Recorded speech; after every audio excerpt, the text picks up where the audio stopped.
nos moyens d'intervention auprès des bibliothèques territoriales, mais aussi des associations, et c'est la nouveauté, j'ai envie de dire, de cette année. Je pense que beaucoup d'entre vous connaissent déjà peut-être les aides du CNL telles qu'elles existaient, à savoir des aides à l'acquisition pour le développement de vos projets de développement de la lecture auprès de publics dits empêchés, notamment voilà, des publics placés sous main de justice ou à l'hôpital ou en situation de handicap. On avait pas mal de demandes jusqu'alors des bibliothèques territoriales pour notamment des acquisitions de collections adaptées, en fait, d'éditions adaptées. C'était vraiment des remontées qui arrivaient pas mal des bibliothèques territoriales jusqu'alors, et également de plus en plus un besoin d'accompagner les bibliothèques et donc aussi les associations sur la partie de médiation qui était associés à ces projets d'acquisition qui étaient de longue date aidés par le CNL. L'idée, c'était là de... En revanche, voilà, ce dispositif jusqu'alors était assez complexe parce que vous aviez différentes lignes en fonction de quel public vous touchiez, vous aviez différents règlements, différents taux d'intervention possibles sur les différents postes. On a en fait procédé à une réforme de cette aide qui est passée à notre conseil d'administration du mois d'octobre, qui revient en fait à tout fusionner sous une seule aide, qui est l'aide au développement de la lecture pour les publics spécifiques, qui va, vous le verrez, qui regroupe plusieurs types d'actions potentiellement éligibles, plusieurs structures éligibles, enfin une grande diversité de structures éligibles, et surtout différents postes aussi de dépenses éligibles et extrêmement simplifié par rapport aux précédentes aides en fait, qui se sont accumulées, pas accumulées, mais plutôt qui se sont succédées. Il y avait des micro-réformes un petit peu tous les 2 ans sur cette aide. Si, pour ma part, j'ai pris mon poste il y a un an et demi, mais voilà, si j'ai bien remonté l'historique de cette aide, et donc l'idée, c'était de faire plus qu'un seul et même règlement simplifié que je vais vous présenter du coup aujourd'hui assez rapidement. Alors, donc, juste pour reprendre, je vais vraiment être sur quelque chose d'assez basique, hein, sur les grands axes de l'aide, les structures bénéficiaires, les publics, pour vous puissiez tout de suite voir si cette aide vous intéresserait et puis répondrait à un besoin de financement que vous avez au niveau du développement d'un projet concernant votre structure. Tout d'abord, alors voilà, l'idée, c'est vraiment l'idée aussi de cette réforme, c'était de pouvoir donner plus de place à la médiation dans l'appel à projet, hein, clairement, puisqu'on renverse un petit peu la vapeur. Là où on était dans une aide à l'acquisition accompagnée d'un projet de médiation, on est dans une aide à un projet de médiation dans lequel, en effet, il peut y avoir des coûts éligibles liés aux acquisitions, mais on est bien sur des projets de médiation qui doivent nous être présentés avec les objectifs de sensibiliser à la lecture, avec vraiment la notion de goût, de plaisir de lire. Bien évidemment, par contre, l'attente importante d'intégrer dans ces projets des professionnels de la chaîne du livre, et puis des actions menées en partenariat, donc avec une demande de présentation de partenariat assez solide pour pouvoir aller toucher les publics que vous souhaitez viser par le projet déposé. D'où voilà, un attendu quand même assez important, qui est déjà de bien identifier ces publics, de bien nous les présenter, d'avoir un état des lieux aussi, justement, de comment aujourd'hui vous voulez toucher, si vous voulez toucher le public, je ne sais pas, un public 10, aujourd'hui, est-ce que vous voulez toucher, comment vous voulez développer cette action à partir de vraiment déjà votre pratique et votre relation à ces publics-là, pour nous expliquer comment c'est un nouveau projet pour votre structure, ou que c'est un projet qui en fait se développe et qui du coup a besoin d'un coup de pouce financier à un moment donné, puisqu'on n'arrivera pas bien évidemment sur le courant de vos structures au niveau de la bibliothèque territoriale, voilà, et sur le fonctionnement. Donc voilà, des publics bien identifiés, un projet de médiation forcément de qualité originale et diversifiée, la place des acteurs de la chaîne du livre, et puis en effet ce rapport aux acquisitions ou à du matériel de lecture qui, vous allez le voir, sont toujours éligibles dans les coûts pouvant être pris en charge par la subvention. Alors, par contre, la réforme importante également de ce dispositif, c'est l'élargissement des structures bénéficiaires, parce que jusqu'alors, nous accompagnions les réseaux de bibliothèques, les bibliothèques de lecture publique ou les bibliothèques associatives, à l'exception des bibliothèques scolaires ou universitaires. Bien évidemment, nous continuons de vous soutenir à cet endroit-là, mais à savoir, parce que peut-être que dans la construction d'un projet, ça ne vous arrange pas de déposer directement le dossier parce qu'il y a des choses, enfin voilà, ou que c'est parce que vous n'allez pas pouvoir payer directement les auteurs, je ne sais pas, pour des questions peut-être administratives. Maintenant, le projet, enfin, l'appel à projet est ouvert, au fait, aux associations, structures culturelles, structures relevant de l'éducation populaire ou du champ social. L'idée n'est pas de déresponsabiliser les bibliothèques territoriales, mais dans le cas de projets où le montage est un peu compliqué, de trouver des solutions administratives et de ne pas être juste voilà, sur une entrée d'éligibilité structure qui aurait pu être contraignante au démarrage du dossier, au démarrage du projet, en tout cas à la recherche de financement supplémentaire. Donc ça, c'est dans la discussion avec vos partenaires. Et j'ai envie de dire, l'un n'efface pas l'autre. Enfin voilà, ça dépend des contextes, mais on nous a aussi fait remonter certains projets qui n'avaient pas pu être présentés tels qu'ils dans leur globalité parce que justement portés uniquement par la collectivité sur certains coûts et donc on ne pouvait pas couvrir d'autres coûts. Voilà, au moins là, on est sur cette souplesse-là. La structure qui fait la demande, peut-être, enfin voilà, la structure éligible relève d'une grande diversité et donc sachez-le, voilà, ça peut aussi être dans la construction de vos budgets et des recherches de financement, quelque chose à avoir en tête. Les publics concernés, alors là, on a comme sur les précédentes aides, et ce qui était quand même le point important des aides CNL jusqu'alors, et on a l'impression assez repéré, c'est donc l'approche auprès des publics empêchés, dit empêchés, donc c'est-à-dire porteurs d'un handicap, en situation pérenne ou temporaire d'hospitalisation, de placement médico-social et de placement sous main de justice. Et puis, c'est un peu la nouveauté, en tout cas cette fois affichée, parce que beaucoup de projets croisaient aussi des publics et ça pouvait parfois être contraignant dans le dépôt du dossier de demande de subvention.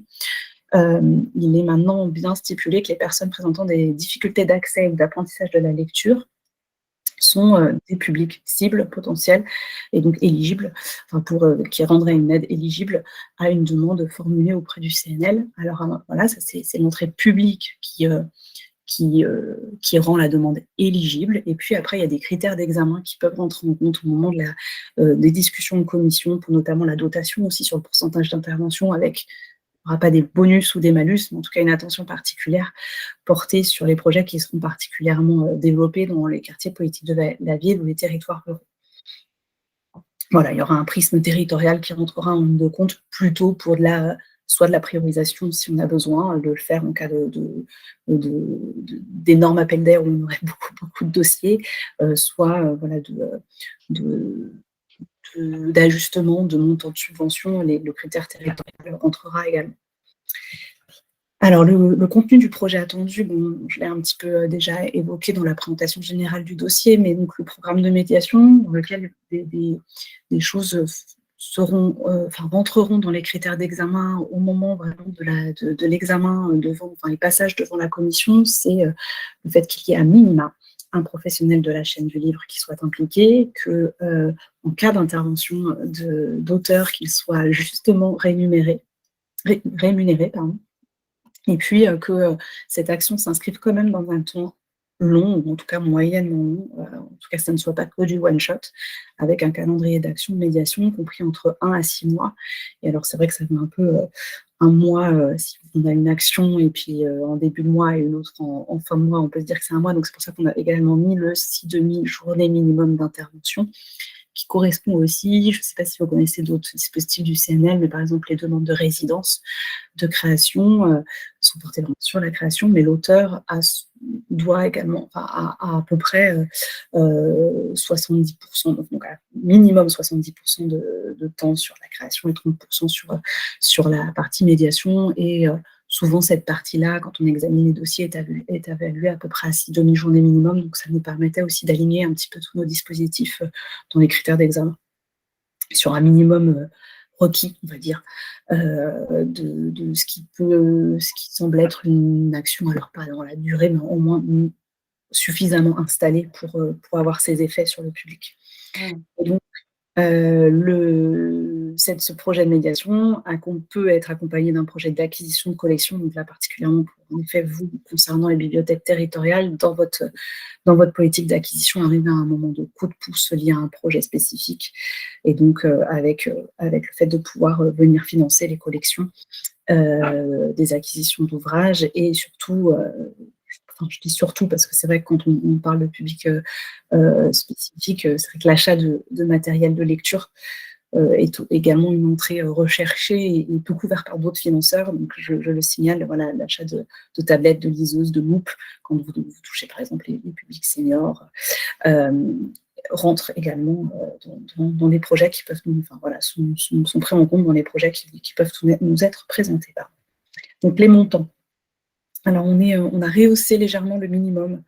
Voilà, il y a 1 000 € de minimum et un budget général du projet à 2 000 € minimum, pour éviter aussi de notre côté opérateur national, d'être trop dans quand même le saupoudrage et pardon, mais la toute petite demande, parce que voilà, de notre échelle, ça peut paraître aussi du coup un peu démesuré, que ce soit tout ce process administratif pour aller à une subvention de 500 €, voilà, nous paraissait peut-être un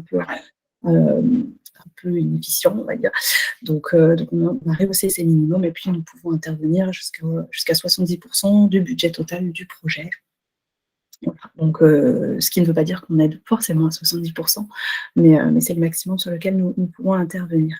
Et donc, j'en ai parlé au fur et à mesure un peu de la discussion, mais les coûts éligibles, c'est pas mal de les rappeler sur la diversité des coûts éligibles en tout cas, et vous avez vraiment le détail dans le règlement.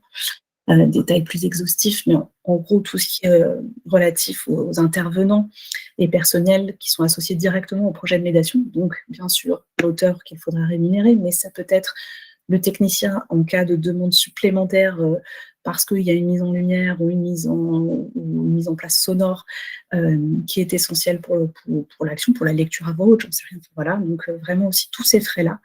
Les frais relatifs aux achats associés au projet, donc les petites fournitures, le petit équipement, également les cessions de droits, si à un moment vous faites venir une compagnie parce qu'il y a un projet, je dis n'importe quoi, mais dans ces littératures, et qu'il est important aussi de pouvoir payer, vous cherchez aussi à faire venir cette compagnie, et la cession de droits peut aussi, la cession de spectacle, pardon, peut aussi être pris en compte, en tout cas être demandé, et donc être signalé dans le budget. Tout ce qui est enregistrement sonore, donc lié à la production de contenu. Et puis, je l'ai dit et répété, l'acquisition de collection et le matériel de lecture qui reste le cœur, hein, il est vrai, de l'intervention, enfin, qui était déjà le cœur de l'intervention du CNL et qui reste importante à nos yeux. Les projets inéligibles, de manière, donc, bien sûr, ceux qui ne respecteraient pas les critères d'éligibilité au départ, donc si vous ne touchez pas les publics qui sont ciblés en introduction, évidemment, ça serait inéligible, mais peut-être des grands rappels quand même. Toujours éviter, hein, bien évidemment, le double financement côté ministère de la Culture, et donc aussi, y compris au sein des financements CNL, donc avec le fait que le projet ne doit pas être financé dans le cadre de Parties en Libre ou du Printemps des Poètes. Ça ne peut pas être un programme destiné uniquement aux professionnels du livre, c'est-à-dire, alors je tiens à préciser, la journée de formation ou colloque. Alors les colloques, je pense qu'on s'entend bien, vous comprenez bien pourquoi. Journée de formation, alors attention, c'est journée de formation pour les bibliothécaires, pardon. Si en revanche, vous, bibliothécaires, vous menez une journée de formation dans le cadre du projet de médiation auprès, par exemple, d'éducateurs de la PJJ, bien évidemment, ce temps-là qui ferait appel à aussi des auteurs, des intervenants extérieurs, peut être en partie pris en charge, voilà, sur les rémunérations extérieures, bien évidemment. Et puis, ne pas avoir débuté avant la date limite du dépôt de dossier. Alors, c'est une nouveauté par rapport aux dernières aides, donc peut-être à des difficultés que vous avez peut-être rencontrées, vous, ou en tout cas qu'on nous a fait remonter au moment d'une auto-évaluation qu'on a portée sur les précédentes aides. Jusqu'alors, il fallait attendre la date de notification de la subvention pour pouvoir entamer le projet. Ces dates-là pouvaient varier parce qu'en fait, nous aussi, on était soumis à des calendriers, et puis ça pouvait mettre des projets un petit peu en difficulté sur au moins un lancement de projet qui avait parce que on a tous des plans B, on a tous des projets à minima et des projets idéaux, enfin idéal. Et du coup, c'était l'idée de pouvoir avoir une souplesse là-dessus, où le projet peut, s'il a commencé au moment, en fait, après le dépôt, mais où la commission n'a pas encore lieu, on ne va pas, on va pas rendre inéligible le dossier. S'il commence à y avoir des petites actions de médiation 4 semaines après, parce que des fois il y a 3 mois entre les deux temps, hein, donc je sais pas, 2 ou 3 semaines après le dépôt du dossier, ça ne rend plus le dossier inéligible. Donc, il y a une certaine souplesse au niveau des calendriers. Et puis, les pièces demandées, surtout, qui ont énormément bougé, parce que, pareil, si jamais vous aviez expérimenté l'aide jusqu'alors, on vous demandait des devis précis pour chaque demande, donc, ce qui était extrêmement lourd, donc pour les intervenants, pour l'achat de matériel. Hein. Là, on n'est plus que sur un budget prévisionnel. Et par contre, qui est très précis, il y a un modèle qui est téléchargeable sur le site avec tous les postes de dépenses. Pour qu'après la commission puisse juger de chaque ligne, mais la commission a quand même l'expertise de pouvoir voir si une ligne est complètement aberrante ou pas. Donc on a estimé que la demande de devis était peut-être pas justifiée au moment du dépôt du dossier. En revanche, il y aura des justificatifs à nous rendre après le dossier, et que si dans les budgets réalisés il y a un doute, des factures après peuvent vous être demandées. Pareil, on ne demande plus les conventions forcément de partenariat, parce que c'est quelque chose d'assez lourd et qui n'est pas mis en place dans le quotidien, notamment par les bibliothèques quand vous travaillez avec le CCAS, par exemple, de la ville, vous ne savez pas mettre en place une convention. Donc, on a juste mis un petit modèle d'attestation de partenariat à télécharger qui peut venir attester au moins du partenariat avec votre principal partenaire relais auprès des publics que vous souhaitez toucher. Par contre, nous fonctionnons toujours en 3 sessions par an, donc avec une première commission qui se tiendra le 13 février. Donc, pour cette première commission, les dossiers doivent être déposés avant le 15 décembre 2022. Il y a une coquille, il y a un petit œuf qui se balade. On le sait, c'est très court, mais on a eu surtout l'aide est ouverte que depuis la semaine dernière. On a eu un petit retard au niveau du développement informatique de la nouvelle aide. De toute façon, c'était pas la commission qui est en général la plus sollicitée. Et c'est en général la deuxième, celle du 1er juin, parce que très souvent, les bibliothèques ou les associations nous présentent des projets sur saison, en fait, scolaires et culturels, donc plutôt de septembre à septembre. Donc c'est vrai que la deuxième session est assez chargée, et donc avec un dépôt de dossier avant le 17 mars. Donc, si jamais vous visez celle-ci, c'est vrai, je vous dis, en général, elle est assez chargée. Donc, n'hésitez pas à anticiper par quand même des échanges de mails avec les services du CNL pour construire au mieux, pour ne pas être dans les 2 derniers jours où peut-être qu'on aura moins le temps d'apprendre avec vous pour tout vérifier avant votre dépôt de dossier. Donc, voilà. Et ensuite, la 3e session, donc, pour des dossiers à déposer le 15 juin pour une commission qui devrait se tenir mi-septembre. Alors, peut-être vous expliquer un petit peu le process, parce que toutes nos aides sont dématérialisées, toutes les demandes d'aide au CNL sont dématérialisées, donc il était peut-être important de vous redire qu'avant toute demande, et même si votre dossier n'est pas du tout prêt, anticipez un petit peu, et il faut vous créer votre compte au CNL. Donc déjà, vous créez votre compte, votre structure. Attention, pour créer votre compte et être habilité à créer votre compte auprès de votre structure, c'est-à-dire votre structure, c'est une personne morale qui, dans le cadre d'une bibliothèque et de la collectivité que vous représentez, il vous faut l'habilitation signée par un représentant légal ou quelqu'un qui a la délégation de signature. Ça peut être assez long, donc c'est pour ça qu'on vous conseille toujours même si vous anticipez de déposer sur la 3e session, vous pouvez créer votre compte maintenant. C'est fait, et parce qu'il peut y avoir un aller-retour comme ça où l'habilitation nous est vérifiée, et s'il y a une problématique de signature, on n'ouvrira pas votre compte et vous n'aurez toujours pas accès en fait au dépôt. Donc vous pouvez perdre un petit peu de temps à cet endroit-là, et ce serait dommage de rédiger le dossier en une journée. Donc après, une fois que vous avez créé le compte, vous avez accès, vous avez des identifiants, vous rentrez dans la plateforme, vous cherchez l'aide. Là, vous remplissez, c'est des onglets vraiment qui ont été, pareil, assez simplifiés. Vous décrivez votre projet. Quand vous êtes, pour vous, au complet là-dessus, vous le validez. Il arrive donc auprès de notre instructrice Marie Grimaud, qui vérifie la complétude, l'éligibilité, et s'il est complet et éligible, elle l'inscrit en commission. S'il y a un problème de complétude, en général, il y a minimum une relance, voire 2, et j'en ai même vu un peu plus avant de refuser l'inscription en commission, puisqu'à un moment, on a une date butoir pour inscrire en commission. Mais en tout cas, vous êtes bien prévenu en amont s'il y a un problème de complétude du dossier ou d'inéligibilité avant l'inscription en commission. Il est présenté en commission, donc devant une commission d'experts venant à la fois des bibliothèques, de la lecture publique, des associations, des lieux culturels, quelques chercheurs. Je regarde voilà, c'est plutôt ces profils-là sur cette commission, et puis avec le service du livre et de la lecture du ministère qui est observateur sur cette commission. Les membres de la commission émettent un avis favorable ou défavorable, une ventilation est proposée, et donc après le tout est validé par notre présidente, et enfin vous recevez votre réponse. Donc j'aime bien vous remettre le schéma pour expliquer aussi tout le processus, du coup oui, qui explique un petit peu les 2 mois entre la clôture et puis le moment où vous avez la réponse. Voilà. Peut-être, si vous avez des questions, je vais arrêter le partage, parce que comme ça, je vais pouvoir vous voir, ce qui va être bien plus agréable, parce que là, j'ai un peu l'impression d'être seule. Et je suis à votre écoute et disposition pour toute question, demande de renseignements plus, de détails. Alors, merci beaucoup, Madame Girard. Il y a quelques petites questions qui ont été répertoriées dans le chat. Si vous voulez, je les ai regroupées par éléments, mais le premier qui apparaissait, c'est quels critères du dossier du projet peuvent faire varier la part de l'aide jusqu'à 70%. Alors, donc vous allez voir dans le règlement, il y a les critères d'éligibilité qui justifient le fait qu'on vous mette en commission, et après, il y a les critères d'examen, et dans les critères d'examen, ça va être justement la qualité forcément des interventions, enfin de la proposition de médiation et l'adéquation entre les propositions de médiation et les demandes, par exemple, d'acquisition que vous avez, c'est-à-dire la globalité de votre projet, le fil rouge, comment il est mené.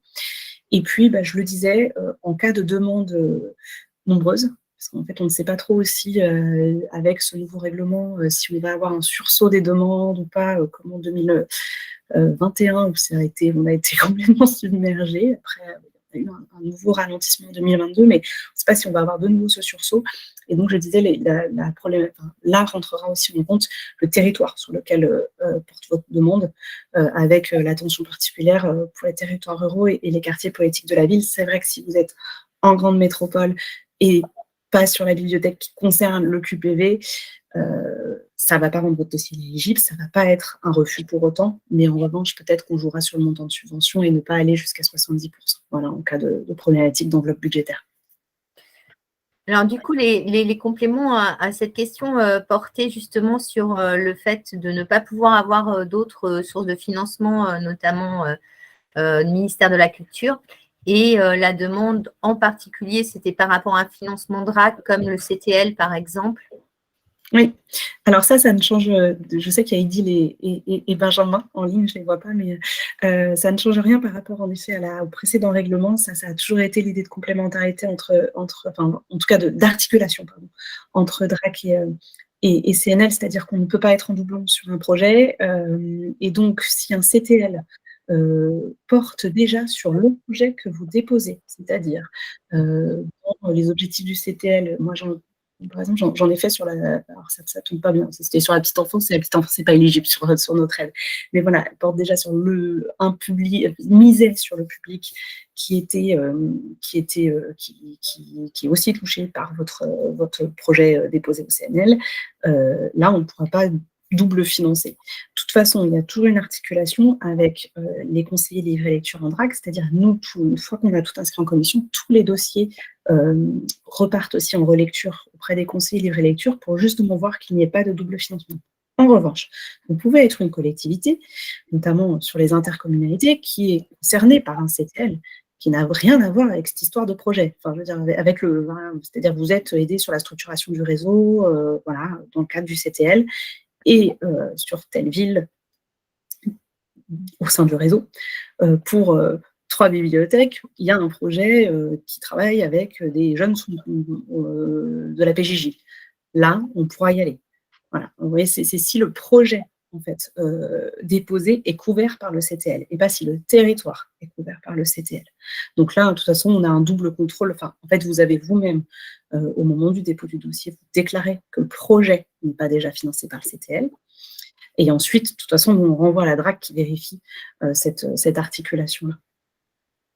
Merci pour cette réponse-là. Du coup, ça veut dire que le principe des 80% par complémentarité de subvention, il n'est pas valable sur ce dispositif-là, du tout. Non. Ok. Par contre, vous pouvez avoir 10% qui viennent d'une autre, la collectivité vous concernant la bibliothèque, mais je sais pas, d'un autre ministère, par exemple, voilà, si vous avez, pour arriver jusqu'aux 80% de financement public, éventuellement. C'est possible. Si on fait une demande, par exemple, qui dépend, je ne sais pas, du ministère de l'Enseignement supérieur, ça peut fonctionner. Parce que vous mettiez que c'était hors, c'est ça. Hors colloque. Tout à fait. Dans la limite des 80% de financement public, en fait. Voilà. Mais oui, c'est ça. Vous pouvez avoir si nous, on va jusqu'à 70% et que vous nous affichez un montant du ministère de l'Enseignement supérieur qui équivaut à peu près à 10% du projet, ça, c'est possible. Je crois qu'il y a Benjamin qui va peut-être compléter ma... Oui, merci. Donc, bonjour à tous. Juste pour préciser l'articulation DRAC-CNL, je voulais juste vous dire comment ça fonctionne. En fait, quand vous déposez un dossier au CNL, en fait, l'avis des DRAC est demandé systématiquement. Et on a aussi des représentants des conseils libre lecture qui participent aux commissions. Donc, nous, on n'y est pas forcément individuellement, Isile et moi, parce que on est représenté par nos collègues. Mais voilà, l'avis du territoire et puis le nôtre est demandé pour un peu voir l'articulation du territoire et puis la dimension territoriale est bien défendue dans l'analyse des projets. Merci Benjamin, ça va avec la question suivante qui était, si possible, de savoir si les critères d'inéligibilité sont les mêmes pour les autres dispositifs du CNL, comme le Printemps des poètes et Partir en livre. Oui, on applique toujours, nous on a vraiment une règle on ne peut pas, le ministère de la Culture ne peut pas financer 2 fois la même chose, le même projet. Donc si vous déposez un projet dans le cadre de Partir en livre, la question va se poser de la même façon. Vous ne pourrez pas être financé par ailleurs sur le même projet, encore une fois, sur le même projet, par un CTL. Voilà. Merci. Une dernière question aussi qui était posée. Est-ce que les interlocuteurs du CNL dans le domaine peuvent accompagner en fait les structures pour le début de leur projet? Oui, vous avez. Alors, pour une fois, elle ne m'accompagne pas dans cette présentation, mais en général, elle est toujours avec moi et c'est elle qui fait la partie la plus technique parce qu'elle la connaît bien mieux que moi. C'est Marie Grimaud, qui est instructrice au département et qui elle-même bibliothécaire, qui est arrivée chez nous, voilà, et qui accompagne les structures. Et je sais qu'elle fait beaucoup d'allers-retours. Et quand je disais, normalement, les textes nous obligent à une relance pour incomplétude. Quand je disais qu'elle en faisait, elle en fait pas qu'une. Voilà. Non, il y a beaucoup d'allers-retours. Et donc, Marie Grimaud, Grimaud, voilà, qui répond aux mails, au téléphone, n'hésitez pas. Je vous conseille toujours, dans les périodes de rush, toujours un mail, parce qu'au moins ça évite de passer à côté, contrairement à un appel où voilà, il y a aussi beaucoup de visio, beaucoup de rendez-vous. Vous pouvez essayer de nous joindre plusieurs fois d'affilée sans nous avoir, alors qu'un mail, en fait, on a une trace et du coup, on sait qui a répondu à quoi et ça évite les loupés.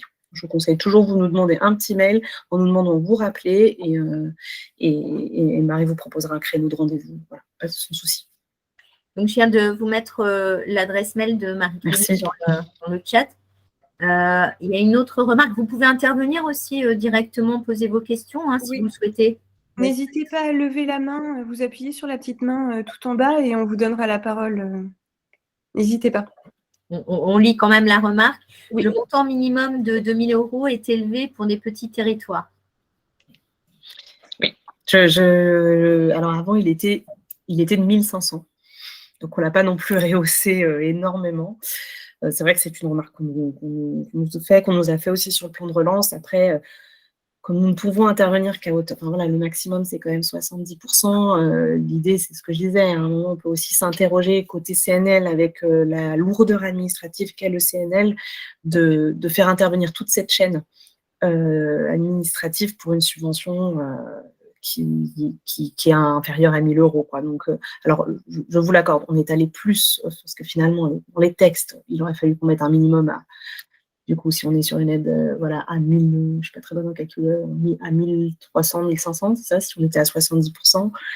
Bon, on a voulu rehausser aussi un petit peu les choses pour pouvoir aussi donner un cap aussi sur les projets. Quand on est sur 6 journées minimum, 6 demi-journées minimum d'intervention qui sont demandées dans le cadre du contenu du projet, si on est sur ces 6 demi-journées minimum, bah, ça fait du budget aussi. Donc, rester aussi une adéquation avec que je parlais tout à l'heure, sans installer dans la durée, parce que 6 demi-journées minimum, c'est pas non plus une durée, voilà, mais d'installer à minima le projet, que ce soit pas du one-shot, bah, en fait, tout de suite, les budgets normalement montent si on est sur 6 demi-journées minimum. Voilà, plus de l'acquisition. J'entends, c'est une remarque qu'on nous fait souvent, mais nous se pose aussi la question derrière très clairement, hein, du coût-bénéfice aussi engagé pour après verser des montants de subvention qui seraient très, très petits, très faibles. L'autre question aussi qui suit, c'est outre la différence de taux, comment savoir s'il est pertinent de proposer le projet côté DRAC ou côté CNL puisque les objectifs sont comparables?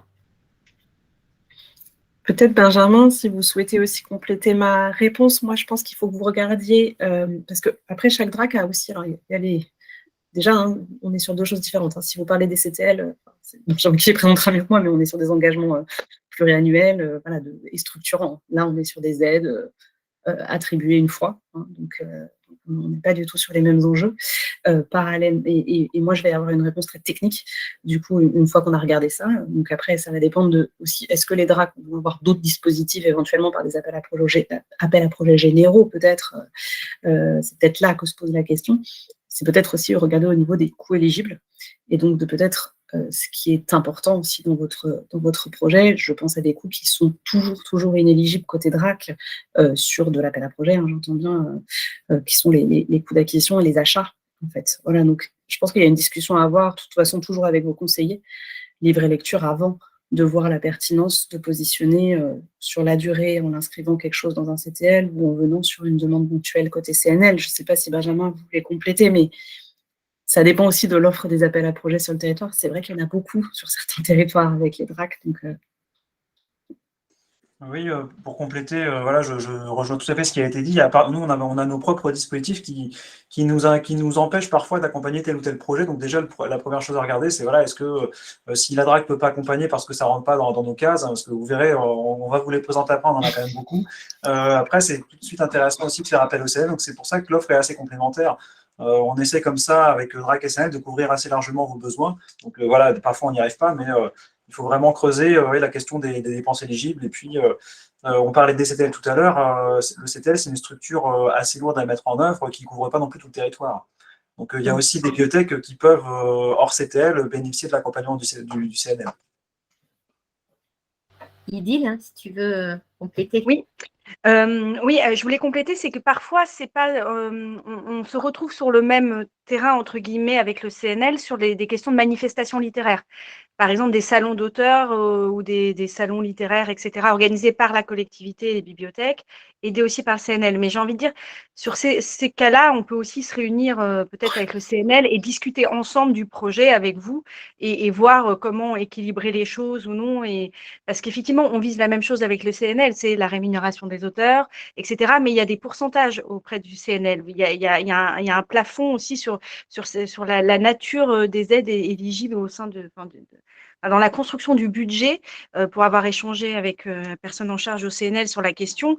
Donc, c'est pas impossible, mais il faut le faire intelligemment, effectivement, et donc peut-être au cas par cas parfois, parce que c'est assez rare quand même qu'on se retrouve à financer exactement la même chose. C'est quand même très... En tout cas, moi, je pense que de toute façon, le schéma type, c'est plutôt toujours d'aller, c'est pas que je veux pas que vous alliez directement au CNL, mais c'est de toujours d'abord faire part de vos projets auprès des conseillers livrets lecture qui seront le mieux, je pense, vous orienter justement en disant, comme le disait Benjamin, les contraintes de la DRAC font que il vaut mieux. Et puis, il y a la question des contraintes et la question des coûts majoritaires sur votre projet, peut-être. Je pense, pour être un peu stratège, hein, on se le dise, voilà, c'est des questions stratégiques, les budgets. Donc, voilà, on est toujours d'aller voir vos conseillers livrets lecture qui vous orienteront le mieux. Et de toute façon, nous, si on a un doute, on ira les voir aussi. Donc, voilà, avant de vous dire déposez chez nous. Donc, voilà. Et enfin, pour compléter, on n'a pas souvent la capacité de nous d'aller à 70%. Voilà, il y a aussi ça. Alors, peut-être qu'on l'aura plus. Hein. C'est pour ça qu'on a mis des critères voilà, qu'on ne sait pas du tout, parce que c'est la grande inconnue. Hein. Le fait d'avoir ouvert oui, pardon, aux associations plus largement, alors qu'avant, elles pouvaient intervenir que sur le public empêché et pas spécifique. Bon, c'est une petite nuance, mais du coup, je pense qu'on va aussi avoir peut-être un appel d'air au niveau des demandes. C'est un peu notre inconnu hein, pour l'instant au niveau de la réception de ce nouveau règlement et de la façon dont les acteurs vont s'en emparer et faire des demandes ou pas. L'année dernière, on avait une baisse. Enfin, en fait, on était revenu autour de la pratique antérieure à la crise. Donc, pour l'instant, c'est un petit peu dur d'avoir des projections assez fiables. Encore quelques petites questions. S'agissant d'un projet étendu sur minimum 1 mois, 6 maximum, il ne s'agit pas non plus d'une aide pour des animations ponctuelles ou une animation ponctuelle. C'est-à-dire, si vous avez juste une animation qui coûterait du coup minimum 2 000 € et qui se tient juste sur une journée, et il n'y a pas d'avant, pas d'après. Je pense pas. Je pense que la question, c'est plutôt une animation. Pardon, je vais intervenir. Oui, Sarah, allez-y. Sarah, allez-y, Sarah. Excusez-moi, pardon, c'était pas vraiment une question, c'était plus une remarque justement pour étayer la question de la collègue par rapport au montant minimum, puisqu'effectivement, il ne s'agit pas de financer une animation ponctuelle, mais un projet sur plusieurs sessions, etc. Donc voilà, excusez-moi, c'est juste une remarque complémentaire. Ah d'accord, c'était pour compléter la réponse accordée, enfin donnée il y a quelque temps, c'était ça? Voilà, c'est ça. Donc pas de question pour moi. Merci. Désolée. Et oui, Adèle aussi nous demande un exemple de projet remarquable aidé ces dernières années par le CNL, si vous en avez en tête. Alors, alors j'en ai beaucoup sur le public empêché, plutôt côté justice, mais aussi porté du coup par différents acteurs. Mais je penserais à un projet du coup, ouais, c'est ça, plutôt. Bon, c'est plutôt sur des projets autour d'enfants en situation de dyslexie, dyspraxie, enfin voilà, les 10, où on était, qui portaient donc sur les actions de médiation, mais qui étaient, alors toutes les actions de médiation type lecture à voix haute ou qui étaient vraiment de médiation dans le sens spectacle, conteur ou autre, étaient à chaque fois proposées avec des publics partagés, c'est-à-dire pas spécifiquement pour ce public, mais par contre toutes les acquisitions relatives à ce projet-là a été vraiment en édition adaptée, mais sur la même thématique, et parallèlement il y avait tout un volet de formation et donc avec venue des auteurs auprès des accompagnateurs de ces enfants. Voilà. Je trouve que quand on a des volets formation, quand on a des projets acquisition, médiation complètement reliés, où vraiment les choix d'acquisition font vraiment écho à ce qui est porté par les actions de médiation, et qu'à côté de ça, alors le top du top, si on a des actions de formation en amont ou de sensibilisation, parce que peut-être que le mot formation est un peu n'est pas le plus approprié, mais de sensibilisation avec des séances particulières pour les accompagnateurs, les relais qui sont plus près de ces publics-là. Là, je trouve qu'on est vraiment, quand on a ce triptyque-là, on est dans des projets plutôt pertinents. Voilà, et puis vous dire aussi on avait beaucoup de demandes de projets liés aussi au portage à domicile, avec action de médiation, et que c'est quelque chose qui revenait, mais avec beaucoup de demandes par contre un peu spécifiques depuis l'année dernière, avec des besoins d'équipement justement, en triporteur, en mobilité douce, toutes ces questions-là, avec un peu des bibliothécaires qui étaient un peu désespérés parce qu'ils ne trouvaient vraiment pas comment financer cette partie-là. Et en fait, c'est juste pour la petite histoire, c'est ce qui a justifié c'était l'exemple qu'on citait toujours quand il a fallu convaincre nos tutelles de vraiment écrire une ligne comme quoi on pouvait venir sur du petit équipement. Voilà, ça entend aussi tout ça, parce qu'on nous a fait remonter ces besoins-là et qui ne rentrent pas, en fait, qui ne sont pas des coûts éligibles, enfin voilà, y compris, enfin, bon, un triporteur, vous en avez besoin une fois comme ça, c'est pour lier à un projet un peu spécifique, mais il va vous servir pour plein d'autres choses. Mais clairement, vous n'y avez pas pensé au moment de votre dépôt de la DGD 4 ans avant. Enfin voilà, peut-être. Et puis je ne pense pas que ça aurait été pris en compte dans la DGD. Enfin, Benjamin et Edil vont pouvoir compléter. Mais c'est des demandes qui nous sont revenues, notamment sur les questions du portage à domicile, et qui ont justifié aussi l'intervention de l'introduction de certaines lignes de dépenses éligibles dans le cadre du nouveau règlement. Pardon, j'ai dévié complètement sur le projet exemplaire, mais c'était pour vous dire un peu la diversité des choses qui nous ont été présentées, et qu'en fait, la dernière année, on était bien en peine parce qu'il y avait vraiment une plus grande diversité, une innovation de la part des équipes, et on ne pouvait pas y répondre. C'est aussi pour ça qu'on a souhaité rénover et assouplir ce règlement. Voilà. Merci, Madame Girard. Est-ce qu'il y a d'autres questions?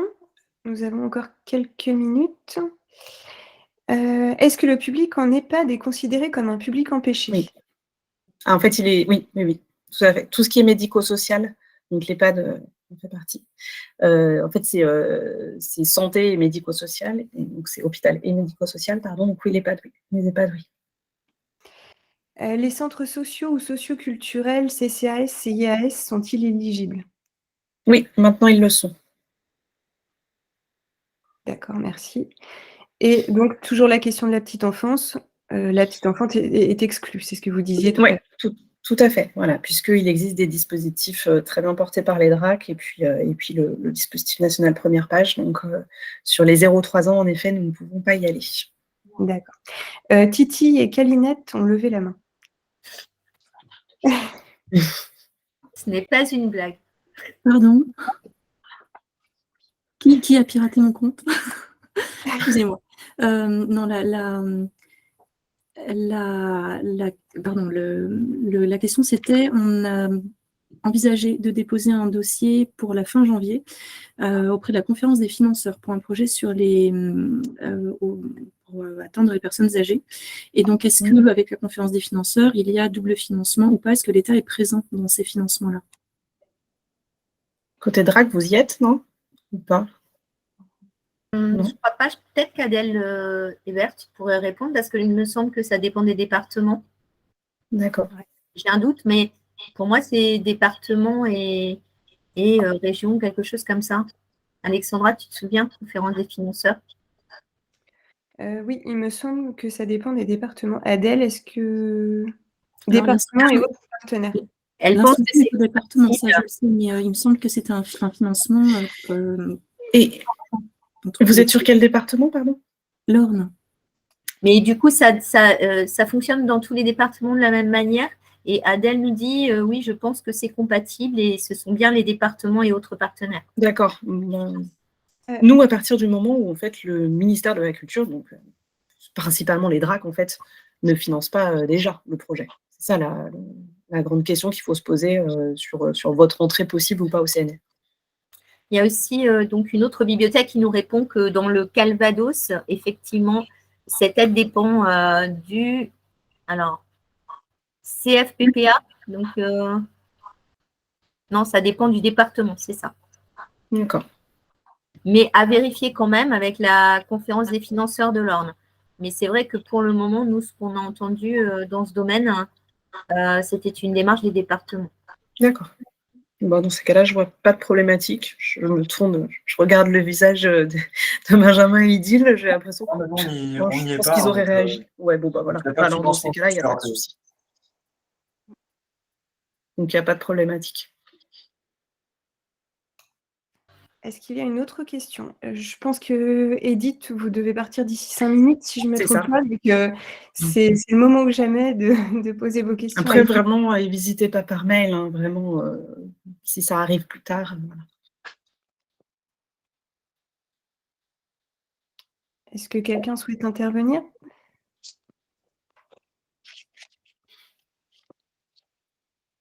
Visiblement non. Donc, un grand merci, Madame Girard, et nous allons transmettre votre PowerPoint qui sera en ligne sur notre site avec la vidéo également, la Très bien. visio du webinaire. Et nous transmettrons aussi vos coordonnées à tous les participants. Très bien. Bah, merci beaucoup. Merci encore pour l'invitation. Et puis, du coup, je vous laisse avec vos conseillers livres et lecture qui vont vraiment compléter avec des projets aussi plus structurants, je pense. Merci Bonne journée. beaucoup. Au revoir, bonne journée. Merci. Alors, nous allons passer à la partie ministère. Benjamin Vallée, est-ce que tu peux commencer? Bah oui, Donc, pas de pour la souci. présentation, c'est le petit rectangle avec la flèche. Et sinon, je prends la main dessus si ça ne fonctionne pas. Non, pas de souci. Donc, on vous a préparé une petite présentation parce qu'on a pas mal de dispositifs à vous présenter dont vous connaissez sans doute une bonne partie. Et ce sera aussi l'occasion de vous présenter l'équipe qui est connectée avec moi. Donc, je lance la présentation et vous me direz si vous voyez bien. C'est bon, c'est parfait. Super. Donc, pareil, voilà, comme Edith, je ne vous vois plus, mais voilà, ça ne va pas m'empêcher d'avancer. Donc, tout d'abord, merci à l'agence de nous avoir proposé ce webinaire, hein, parce qu'on sait bien que c'est important pour vous d'avoir une visibilité aussi complète que possible sur toutes les pistes pour accompagner vos projets. Donc, pour un peu vous situer, on est une équipe de 4 personnes à la DRAC Normandie, donc service déconcentré du ministère de la Culture. On est organisé sur 2 sites, notre site principal à Caen et le deuxième site principal à Rouen. On a une répartition territoriale. Donc, sur la carte en bleu, je vais commencer d'abord par le vert, par politesse vis-à-vis de mes collègues, je vais laisser se présenter. Donc, on a Idil Motois qui s'occupe de la Seine-Maritime et de l'Eure. Idil, je te laisse te présenter. Bonjour, après je pense j'en connais plusieurs d'entre vous, mais voilà, effectivement, donc en charge des territoires de l'Eure et de la Seine-Maritime, et puis disponible quand vous souhaitez. Normalement, il y a donc Jean-Michel Desbois, assistant administratif, avec qui vous devez beaucoup parler des GD notamment, qui suit l'instruction des dossiers, le montage, etc. Donc un partenaire à ne pas négliger. Voilà. Et donc sur le site de Caen, donc moi j'ai en charge les départements du Calvados, de la Manche et de l'Orne, et donc je travaille avec Irel Kozik, que vous avez pour ceux qui sont sur ces départements-là, beaucoup au bout du fil. Donc Irel, voilà, si tu veux dire un petit mot pour que tu sois bien identifié. Ou pas d'ailleurs. Bon, visiblement non, en tout cas, voilà, on est vraiment tout le service à votre disposition. Et pour vous donner un petit ordre d'idée en termes de chiffres, donc pour le livre et la lecture en Normandie en 2022, on a une enveloppe globale, donc c'est très global, hein, de plus de 6,6 millions, plus de 6 millions d'euros en 2022, répartis en partie sur des lignes vraiment gérées en DRAC du ministère de la Culture pour 2,8 millions. Et on a également une enveloppe de 3 781 000 de crédits DGD. Donc les crédits DGD, je les présente à part parce que ce sont des crédits du ministère de l'Intérieur qui proviennent de la préfecture de région, mais qui sont gérés par nous, comme vous le verrez par la suite. Et donc on va faire une présentation à 2 voix avec Idil pour rapidement présenter nos différents dispositifs. Et je m'excuse à l'avance, j'ai une contrainte à 15h30, donc voilà, je serai obligé de vous quitter à ce moment-là, mais je laisserai les collègues prendre le relais pour les questions. Et puis voilà, n'hésitez pas aussi s'il y en a en cours de route, hein, on peut tout à fait y répondre, on s'adaptera à ce que vous souhaitez. Et donc on va commencer avec nos 2 outils principaux, donc la DGD Bibliothèque et LSTL, et puis on aura après par la suite l'occasion de rapidement vous présenter le reste de nos dispositifs. Donc la DGD Bibliothèque, on va dire c'est le cœur de notre sujet. Là, c'est l'aide de l'État pour l'investissement. Donc c'est ce qu'on appelle c'est le concours particulier relatif aux bibliothèques de la dotation générale de décentralisation. Donc on a mis DGD Bibliothèque pour aller plus vite, et puis voilà, c'est l'acronyme bien connu. Donc c'est notre principal dispositif de soutien, c'est le soutien de l'État à l'investissement et au fonctionnement non pérenne des bibliothèques municipales, intercommunales et départementales. C'est bien indiqué le principal parce qu'en fait, sur des projets d'investissement, comme vous le savez, vous pouvez aussi faire appel à des financements de vos préfectures de département. Je pense notamment à la DSIL. Mais voilà, logiquement, les projets d'investissement des bibliothèques sont financés par la DGD. Donc, ça nous permet d'accompagner quasiment essentiellement vos projets d'investissement. Et donc, on a après, c'est du détail, hein, mais il y a 2 fractions. Donc, il y a une fraction pour tout type de bibliothèque, et on a une fraction, la deuxième fraction, qui là concerne principalement les très gros établissements et les départements. Donc ça, c'est très technique, c'est pas intéressant. Ce qui va être plus intéressant, c'est tout ce qu'on peut accompagner avec la DGD. Donc là, on est vraiment sur pas mal de choses, hein. On vous a fait une petite liste à l'après-vert, mais principalement avec la DGD, on accompagne les projets de construction d'équipements de lecture publique, de rénovation, de restructuration et d'extension. Donc c'est ce qui mobilise le plus de crédits. Donc voilà, là on participe au tour de table financier pour accompagner vos projets, avec la règle bien connue d'une surface minimum de 0,07 m² par habitant. Donc ça, en deçà de ce chiffre-là, on ne pourra pas vous aider parce que réglementairement, nous ne pourrions pas vous accompagner. Avec la DGD, on peut également accompagner l'équipement mobilier et matériel. Donc c'est l'aménagement intérieur, les meubles sur roulettes, il y a un peu tout, des assises, des chauffeuses, du mobilier pour les collections. C'est très divers et varié. On accompagne également la préservation et la conservation des collections patrimoniales.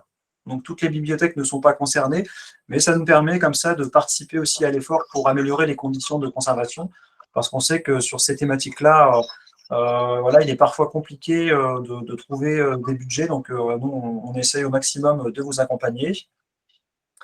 On accompagne également l'informatisation et la création de services numériques aux usagers. Donc, c'est un changement de portail, la mise en place de la RFID, l'acquisition de tablettes. Donc, c'est très, très vaste. Sur la partie patrimoniale, on accompagne également la numérisation et la valorisation des collections. On accompagne également l'acquisition de véhicules. On parlait tout à l'heure de triporteurs. Éventuellement, sur certains projets, ça peut rentrer dans ce qu'on accompagne. Mais traditionnellement, on est sollicité pour accompagner l'achat d'un véhicule pour mettre en place une navette au sein d'un réseau, par exemple. L'acquisition de documents, ça nous arrive, donc c'est très cadré. On ne peut accompagner l'achat de collections qu'adossé à un projet d'investissement, donc de construction, par exemple. Si vous construisez, donc si la commune ou l'EPCI décide de construire une bibliothèque plus grande, forcément, on a aussi un besoin de redimensionner l'offre documentaire, et dans ce cadre-là, et uniquement, on peut accompagner une fois l'acquisition de collection. Ou quand même, Benjamin, parfois aussi sur vraiment des créations de services. Oui. Voilà, ça peut arriver si vous créez un vrai fonds. Voilà, par exemple, vous n'aviez pas du tout de DVD et vous décidez de vous lancer. On peut aussi, on a cette petite brèche possible. Voilà. Et enfin, donc là, c'est une petite différence par rapport au reste où on était essentiellement sur de l'investissement. L'extension des horaires d'ouverture étant une priorité du ministère de la Culture, avec la DGD, nous accompagnons également des projets d'extension d'horaires d'ouverture. Donc ça, on est sur des projets avec un fort taux d'accompagnement de l'État qui peut aller jusqu'à 80% d'aide, de taux de subvention, sur une durée de 5 ans avec une dégressivité. Donc très concrètement, on pourrait accompagner à 80% les 3 premières années du projet, et la 4e, on descendrait de 10 points pour être à 70%. Et enfin, la 5e année, on descendrait encore de 10 points pour être à 60%. Donc ça, c'est un schéma un peu idéal, hein, mais ça permet aussi de participer à l'effort et de financer certains postes, par exemple, dans ce cadre-là, de la communication, de l'action culturelle sur des nouveaux temps d'ouverture. Donc c'est très, très vaste. Et donc, comment ça fonctionne? Tout simplement, donc au national, on a une enveloppe aujourd'hui de 88 millions d'euros pour la DGD Bibliothèque, et donc chaque région dispose d'une enveloppe régionale. En ce qui nous concerne, on était à 3,7 millions cette année. Et dans cette enveloppe, on doit faire entrer tous les projets qui nous sont proposés, donc ce qui explique que d'une année sur l'autre, notre taux de subvention peut varier. Chaque projet qu'on accompagne doit bien évidemment être précédé d'échanges avec nous, déjà pour comprendre le projet, vous alerter sur la bonne méthodologie, parce qu'il n'est jamais agréable en tant que partenaire financier de recevoir un dossier, juste une demande, sans avoir au préalable pris le temps d'échanger avec nous, et puis aussi de voir en quoi ce projet-là répond aux objectifs de l'État. Donc c'est vraiment, j'insiste, hein, je vous rassure, on a très peu de dossiers qui nous tombent comme ça du ciel, mais c'est vraiment important d'échanger avec nous au préalable. Et je précise, Benjamin, c'est aussi le calendrier administratif qui est très précis et à respecter, et qui, en général, ne correspond pas toujours au calendrier, vos propres calendriers internes à la collectivité. Donc, il faut vraiment qu'on soit mis en amont au courant parce que vous devez attendre l'accusé de complétude, de réception du document et de la complétude pour pouvoir vous notifier vos projets, pour bénéficier de la DGD. Si vous notifiez avant vos marchés et acquisitions, c'est trop tard. Donc, c'est pour ça qu'il faut vraiment, dès le début du projet, nous contacter pour qu'on puisse suivre avec vous le calendrier précis. Ouais, tout à fait. Et donc sur le calendrier, on en vient, on est aux alentours de cette année, c'était le cas en 2022. Il nous fallait avoir le dépôt, le dossier complet pour le 15 mai de cette année, parce que tout simplement, comme ce sont des crédits de la préfecture de région, on doit présenter notre pré-programmation lors d'une réunion avec les préfets qui intervient généralement début ou mi-juin. Donc il faut que d'ici là, on ait une vision à peu près précise de la manière dont on va dépenser les crédits de l'État pour les constructions.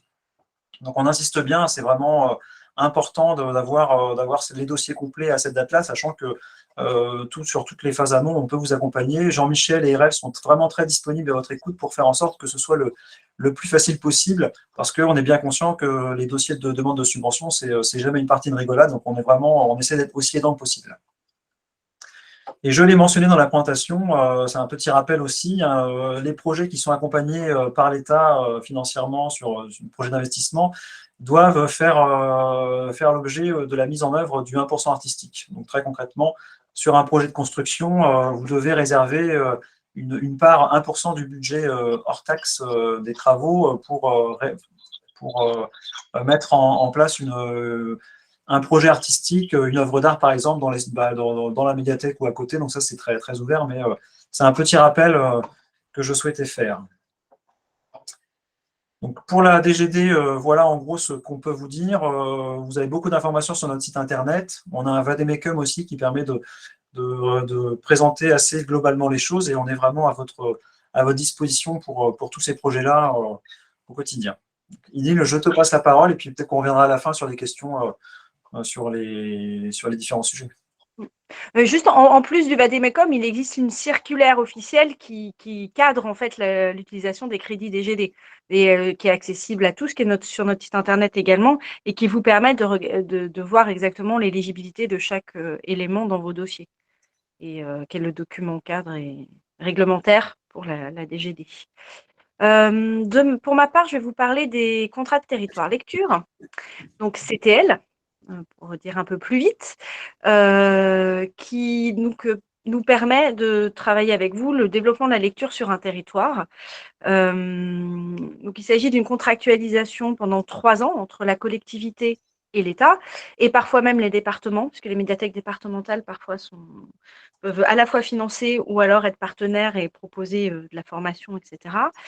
Il s'agit d'obtenir un financement à 50% de ce qui est mis en place, donc de la formation, de la programmation culturelle d'action, et également, quand c'est nécessaire, un poste de coordinateur ou coordinatrice de ce CTL, donc qui serait financé à 50%. C'est renouvelable une fois. Évidemment, si le premier CTL s'est passé, enfin voilà, si à l'issue du bilan, on estime que c'est intéressant pour tout le monde de pouvoir prolonger. Ce qui est très intéressant avec le CTL, c'est que c'est un outil un peu sur mesure, donc on s'adapte à chaque territoire. Ça part d'un diagnostic culturel du territoire qui est à faire, en interne possiblement, mais c'est plutôt, on conseille de passer par des cabinets parce que la neutralité du regard, des données, etc. est assez intéressante, et selon le contexte politique et interne, peut permettre de faire passer des messages, etc. Et à l'issue de ce diagnostic, on établit des axes de travail avec des objectifs à développer sur les 3 années. Un des grands intérêts de cet outil, c'est le fait de devoir travailler ce développement de la lecture publique avec des partenaires. Ça ne doit pas reposer que sur les bibliothécaires, mais c'est l'occasion de réunir autour de la table des élus, des agents de la collectivité, d'autres services, communication, services informatiques, etc., enfin les partenaires sociaux, petite enfance, en fonction des thématiques, mais aussi des associations du territoire, des partenaires culturels, etc., et de penser ensemble des actions qui vont donc être sur l'ensemble du territoire et peut-être permettre donc de toucher des nouveaux publics ou d'affiner le travail déjà mis en place. Pour exemple, on a des axes qui peuvent toucher l'éducation aux médias à l'information, la petite enfance, la prévention de l'illettrisme. Dans le cas d'Interco, ça peut être la mise en réseau, par exemple. C'est un très bon outil pour permettre la mise en réseau de bibliothèques. Voilà, la question de l'accessibilité, le patrimoine également, quand il y a des questions patrimoniales. Voilà. Je ne réfléchis, est-ce que je vous ai tout dit sur cette question-là? Oui, vas-y. Préciser qu'on est sur un financement à 50%. Donc, c'est un peu le principe du CTL, c'est que l'État apporte 50% et la collectivité ou le PCI apporte 50%. Et on a un plafond qui est un plafond annuel de 50 000 € par an. Et peut-être aussi préciser qu'on peut articuler ces contrats avec d'autres dispositifs contractuels, d'une part de la DRAC, on a aussi des contrats culture, territoire, enfance, jeunesse, qui sont des contrats qui ne sont pas portés par le service livre-lecture, mais par nos collègues du secteur action culturelle territoriale, qui permettent par exemple de travailler la question de la petite enfance, de l'illettrisme, de croiser des objectifs qu'on pourrait partager dans le CTL. Donc ça permet comme ça de mettre autour de la table davantage de personnes, aussi de mobiliser davantage de crédits et davantage de partenaires. Et on peut également croiser nos dispositifs, c'est le cas dans le Calvados, avec les contrats culturels mis en place par les départements aussi. Oui. Et les départements peuvent bénéficier du CTL, mais on les appelle CDLI, un contrat départemental de lecture itinérance. Voilà, donc peut-être que vous-même, votre collectivité se trouve dans un département qui bénéficie d'un contrat de ce genre. Mais vraiment, un des atouts aussi, il faut le penser, donc à la fois ce que ça peut apporter en interne aux professionnels, voilà, pour monter en compétences, mieux se structurer, etc. Les partenaires, les publics, mais aussi c'est un bel outil de communication vis-à-vis des élus parce que du coup, les élus sont sollicités à plusieurs reprises, à la fois déjà pour valider le fait de signer un contrat, la signature, validation des budgets. Au départ, on fait un prévisionnel sur les 3 années à venir et après, chaque année, vous devez redéposer une demande de subvention dans ce cadre avec un budget précis de l'année et on doit organiser 1 ou 2 comités de pilotage par an qui rassemblent donc les élus, les partenaires et donc la DRAC, les médiathèques départementales pour à la fois faire le bilan de l'année, valider la programmation de l'année d'après.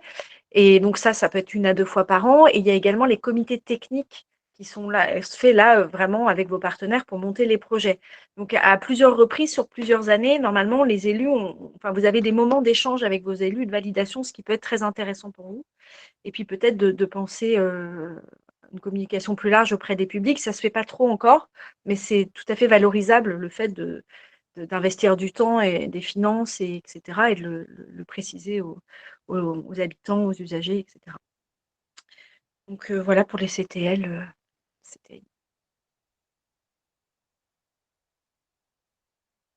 Je veux reprendre la parole. Donc, autre dispositif, on a un fonds régional pour les acquisitions en bibliothèque. Donc là, on est côté patrimoine, ce qu'on appelle le FRAB. Donc, c'est un fonds qui est intégralement financé par la DRAC, qui était auparavant cofinancé avec la région. Donc là, on est maintenant seul à bord et on a une enveloppe de 60 000 € par an pour accompagner vos projets. Donc, les objectifs de ce fonds, c'est de contribuer à l'enrichissement des fonds via des acquisitions rares et précieuses. Donc, c'est vraiment l'objet, c'est pour les acquisitions rares, c'est d'avoir un coup de pouce financier de l'État parce que parfois on est sur des sommes assez importantes et donc seules les collectivités n'ont pas forcément les moyens d'acquérir les objets en vue.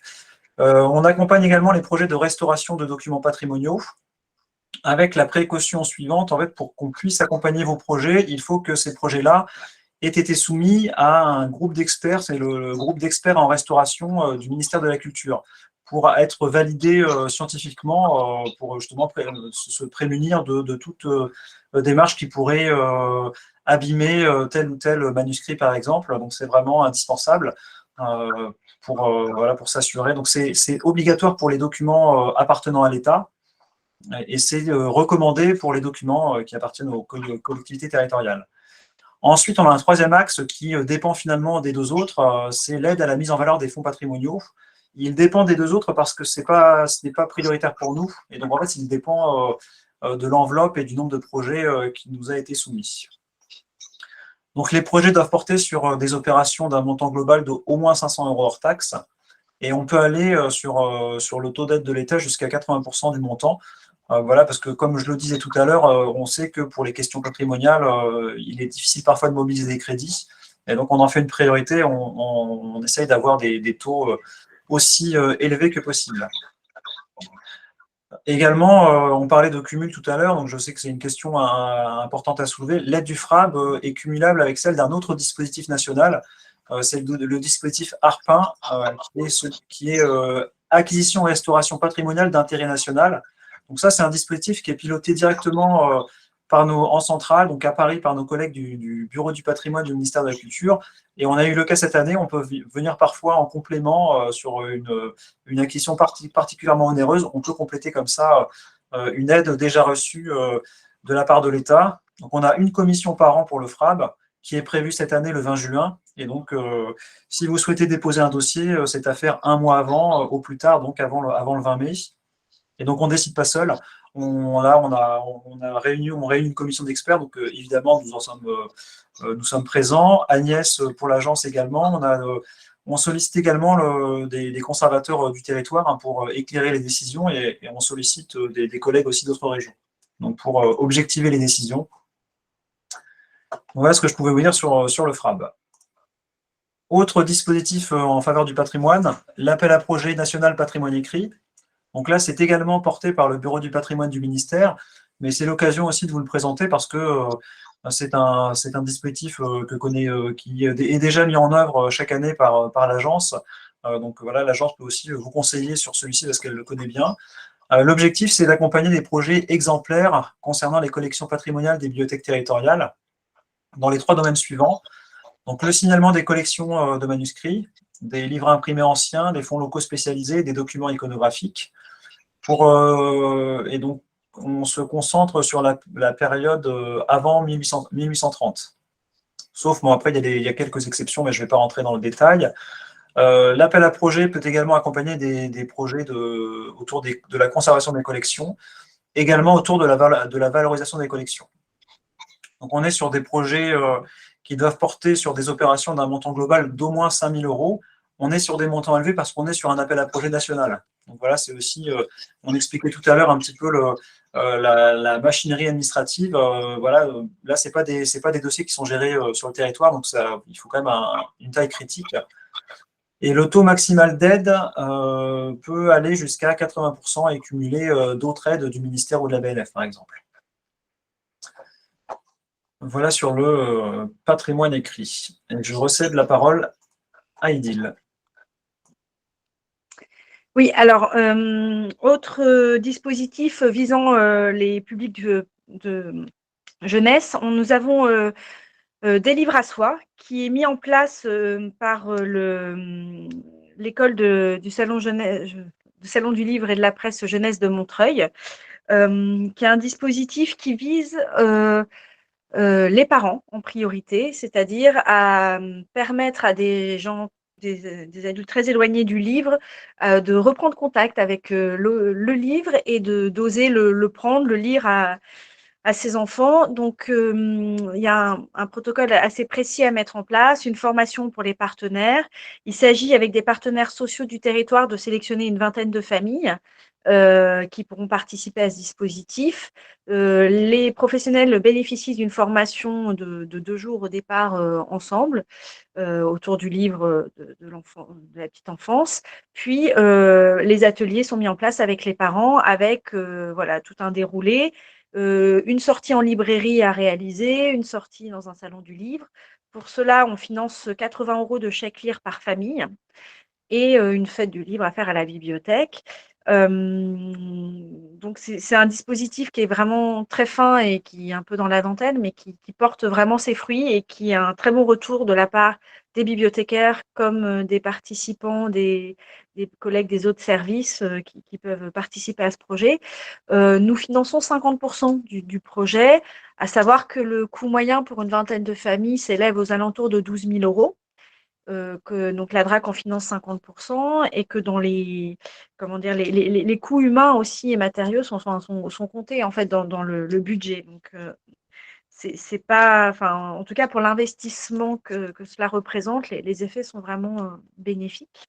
Et on peut aider pendant 2 ans.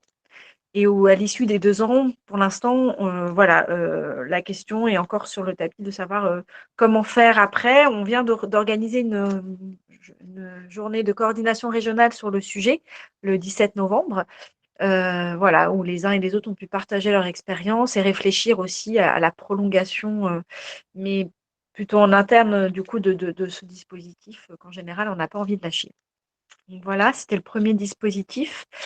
L'autre, il s'agit du label Première Page, dont vous avez peut-être déjà entendu parler parce que historiquement, il s'agissait notamment des médiathèques, enfin des départements qui offraient un livre à la naissance des enfants du département.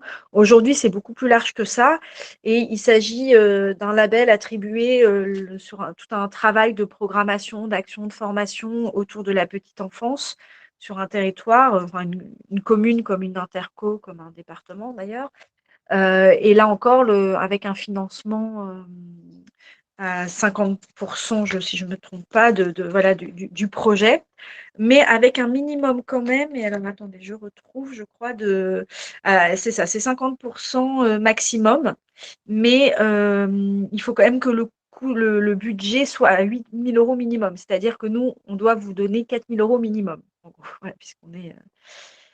voilà, pour pouvoir être éligible. Et c'est en train de devenir un label qui se donne pour plusieurs années, parce qu'au départ, c'était année par année, mais là, ils sont en train de réfléchir à l'attribuer pour quelques années au départ. Donc, vous êtes plusieurs sur le territoire déjà à en bénéficier.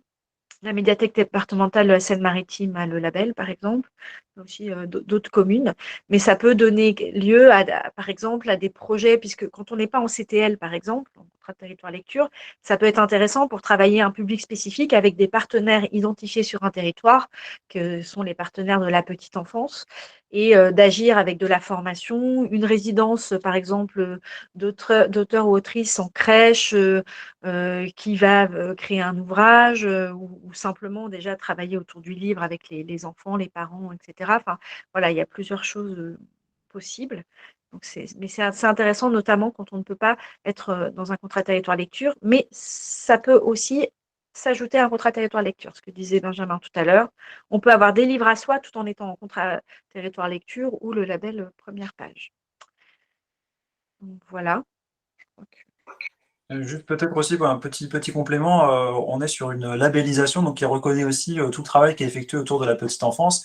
Et cette labellisation permet aussi de participer à un réseau national. Donc, il y a aussi des rencontres, des établissements labellisés Première Page. Donc, l'idée, c'est vraiment de mettre en réseau les uns et les autres pour partager les bonnes pratiques, voilà, les projets expérimentés à droite à gauche, de la documentation, apprendre à déjà se rencontrer, échanger ensemble. Donc, il y a aussi cet effet réseau qui est important dans le dispositif.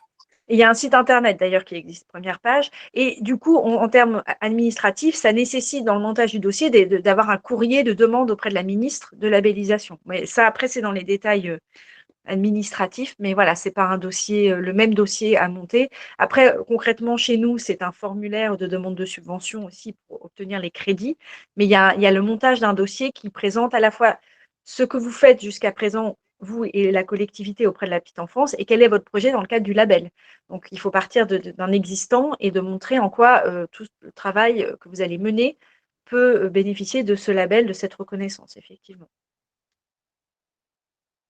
Est-ce qu'on peut juste poser peut-être une question? Oui, parce qu'il y avait une question, à mon avis, elle était peut-être à poser à Benjamin. Est-ce que Yannick Emroux, vous voulez poser votre question? La question, c'était, avez-vous déjà opéré sur des projets Open+? Donc, peut-être préciser la question avec quel dispositif ou voilà. Alors, Open+, il y en a 2 en France pour l'instant déjà. Donc, nous, sur le territoire normand, a priori, on n'en a pas. Et je crois qu'il y en a un dans le nord de la France et il y en a un autre qui vient d'apparaître, je ne sais plus où. Mais il me semble qu'il n'y a que 2 projets Open+ en France à ce jour, si je ne me trompe pas. Justement, c'était ça. Il y en a un dans la Somme.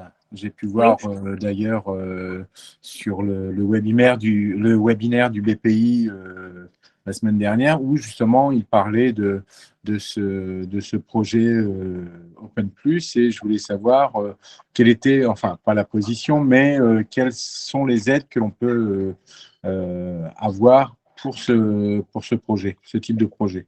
Alors, je pense, Benjamin, tu compléteras, mais Open Plus, ça se positionne dans le cadre d'une extension d'ouverture, du coup. Donc, à mon avis, ça relève de la DGD, mais tout dépend de l'ampleur du projet.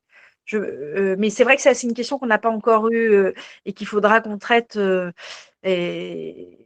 le jour où ça viendra, mais ça dépend dans quel contexte ça va être monté.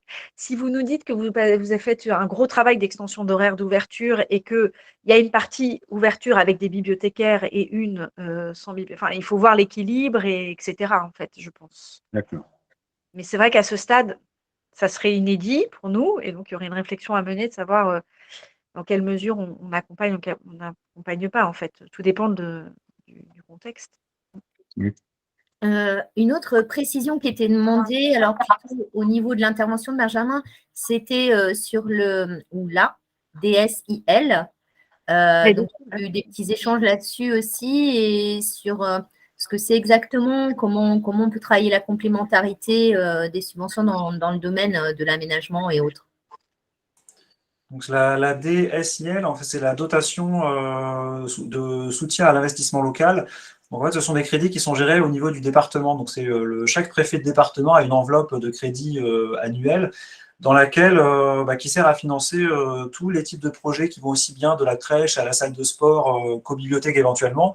Donc, c'est pour ça que la DGD peut être complémentaire de la subvention des CIL. Après, c'est des choix politiques. C'est plutôt au niveau des élus de se dire, voilà, pour la bibliothèque, on va plutôt demander de la DGD côté ministère de la Culture parce qu'on ne peut pas financer les autres projets avec de la DGD. Nous, c'est une subvention qui est fléchée lecture publique.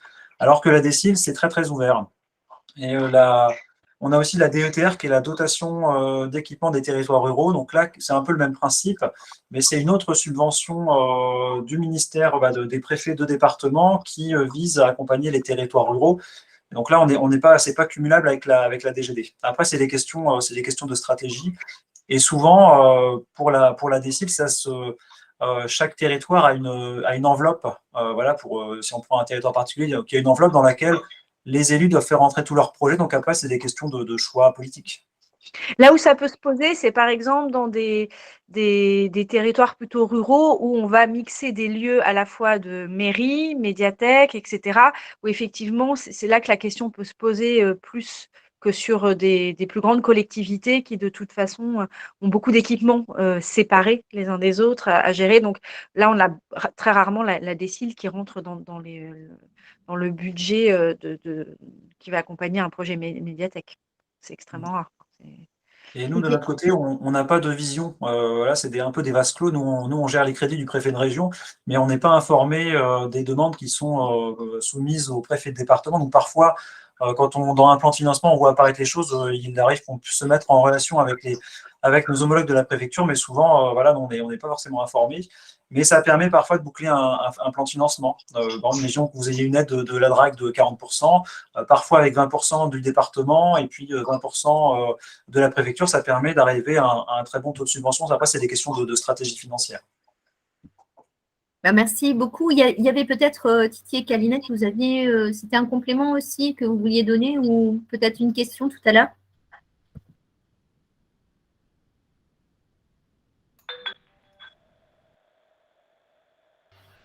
Allez-y, il faut juste ouvrir votre micro. Je disais, pardon, ici c'est le réseau des médiathèques de Flers-Aglo, donc désolé pour le nom un peu fantaisiste. Non, j'avais levé la main sur le précédent dispositif, c'était sur des livres à soi et première page. On avait observé sur nos précédentes contractualisations que pour le CTL, du temps de coordination était admis en justification. Est-ce que sur ces projets-là, le temps agent fait partie des coûts éligibles ou pas du tout? Alors, des livres à soi, oui, on peut comptabiliser. Enfin, ça rentre dans le plan de financement, le coût, enfin, ce que j'appelle le coût humain, on va dire. Pour le label première page, je pense, oui, qu'on peut le faire figurer. fait, je pose la question parce que on prépare le dossier depuis quelques mois et j'ai pas trouvé l'information, mais j'avais pas non plus eu de contact oraux sur le sujet. Non, en fait, on avait commencé à préparer une espèce justement de vadémécum du dispositif première page, mais comme ils nous avaient annoncé des évolutions au niveau du ministère, on s'était arrêté, donc il faudrait qu'on le repense et qu'on vous refasse ça effectivement pour clarifier les choses. Pour moi, ça peut figurer, mais effectivement, il faut qu'on revoie si ça a évolué du point de vue au niveau du ministère, du coup, si c'est toujours le cas ou pas.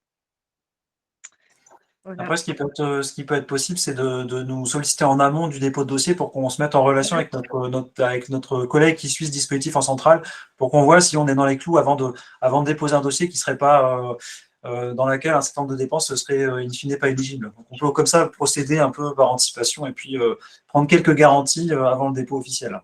Bah, de toute façon, il faut passer par nous, quoi qu'il advienne, le dossier, on doit le voir. Hein, donc, c'est mieux de le construire ensemble, effectivement. Je me le suis noté pour notre ordre du jour du 16 décembre. Benjamin. C'est noté.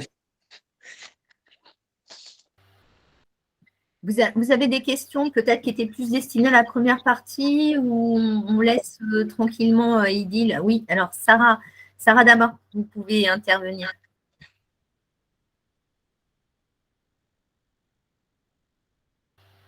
Même chose, il faut juste rétablir votre micro. Excusez-moi, ça arrive à tout le monde. Voilà, j'avais des questions, alors notamment sur les DGD. Donc, si j'ai bien compris, les enveloppes sont réparties sur les différentes DRAC, voilà, en fonction de manière différente en tout cas. Est-ce que les axes d'accompagnement et leurs critères d'éligibilité changent également d'une région à une autre? Non, mais en fait, la DGD est encadrée par une circulaire, donc après, c'est assez précis. Après, c'est l'appréciation des projets qui diffèrent forcément d'une région à une autre, mais le cadre, c'est un cadre national qui ne change pas. Je ne l'ai pas précisé, mais il est possible, bien évidemment, de cumuler, de faire une demande pour une construction, par exemple, mais ce qui n'empêche pas de faire une demande pour l'achat d'un véhicule navette. On est sur des dossiers qui sont cumulables parce que indépendants les uns avec les autres. D'accord.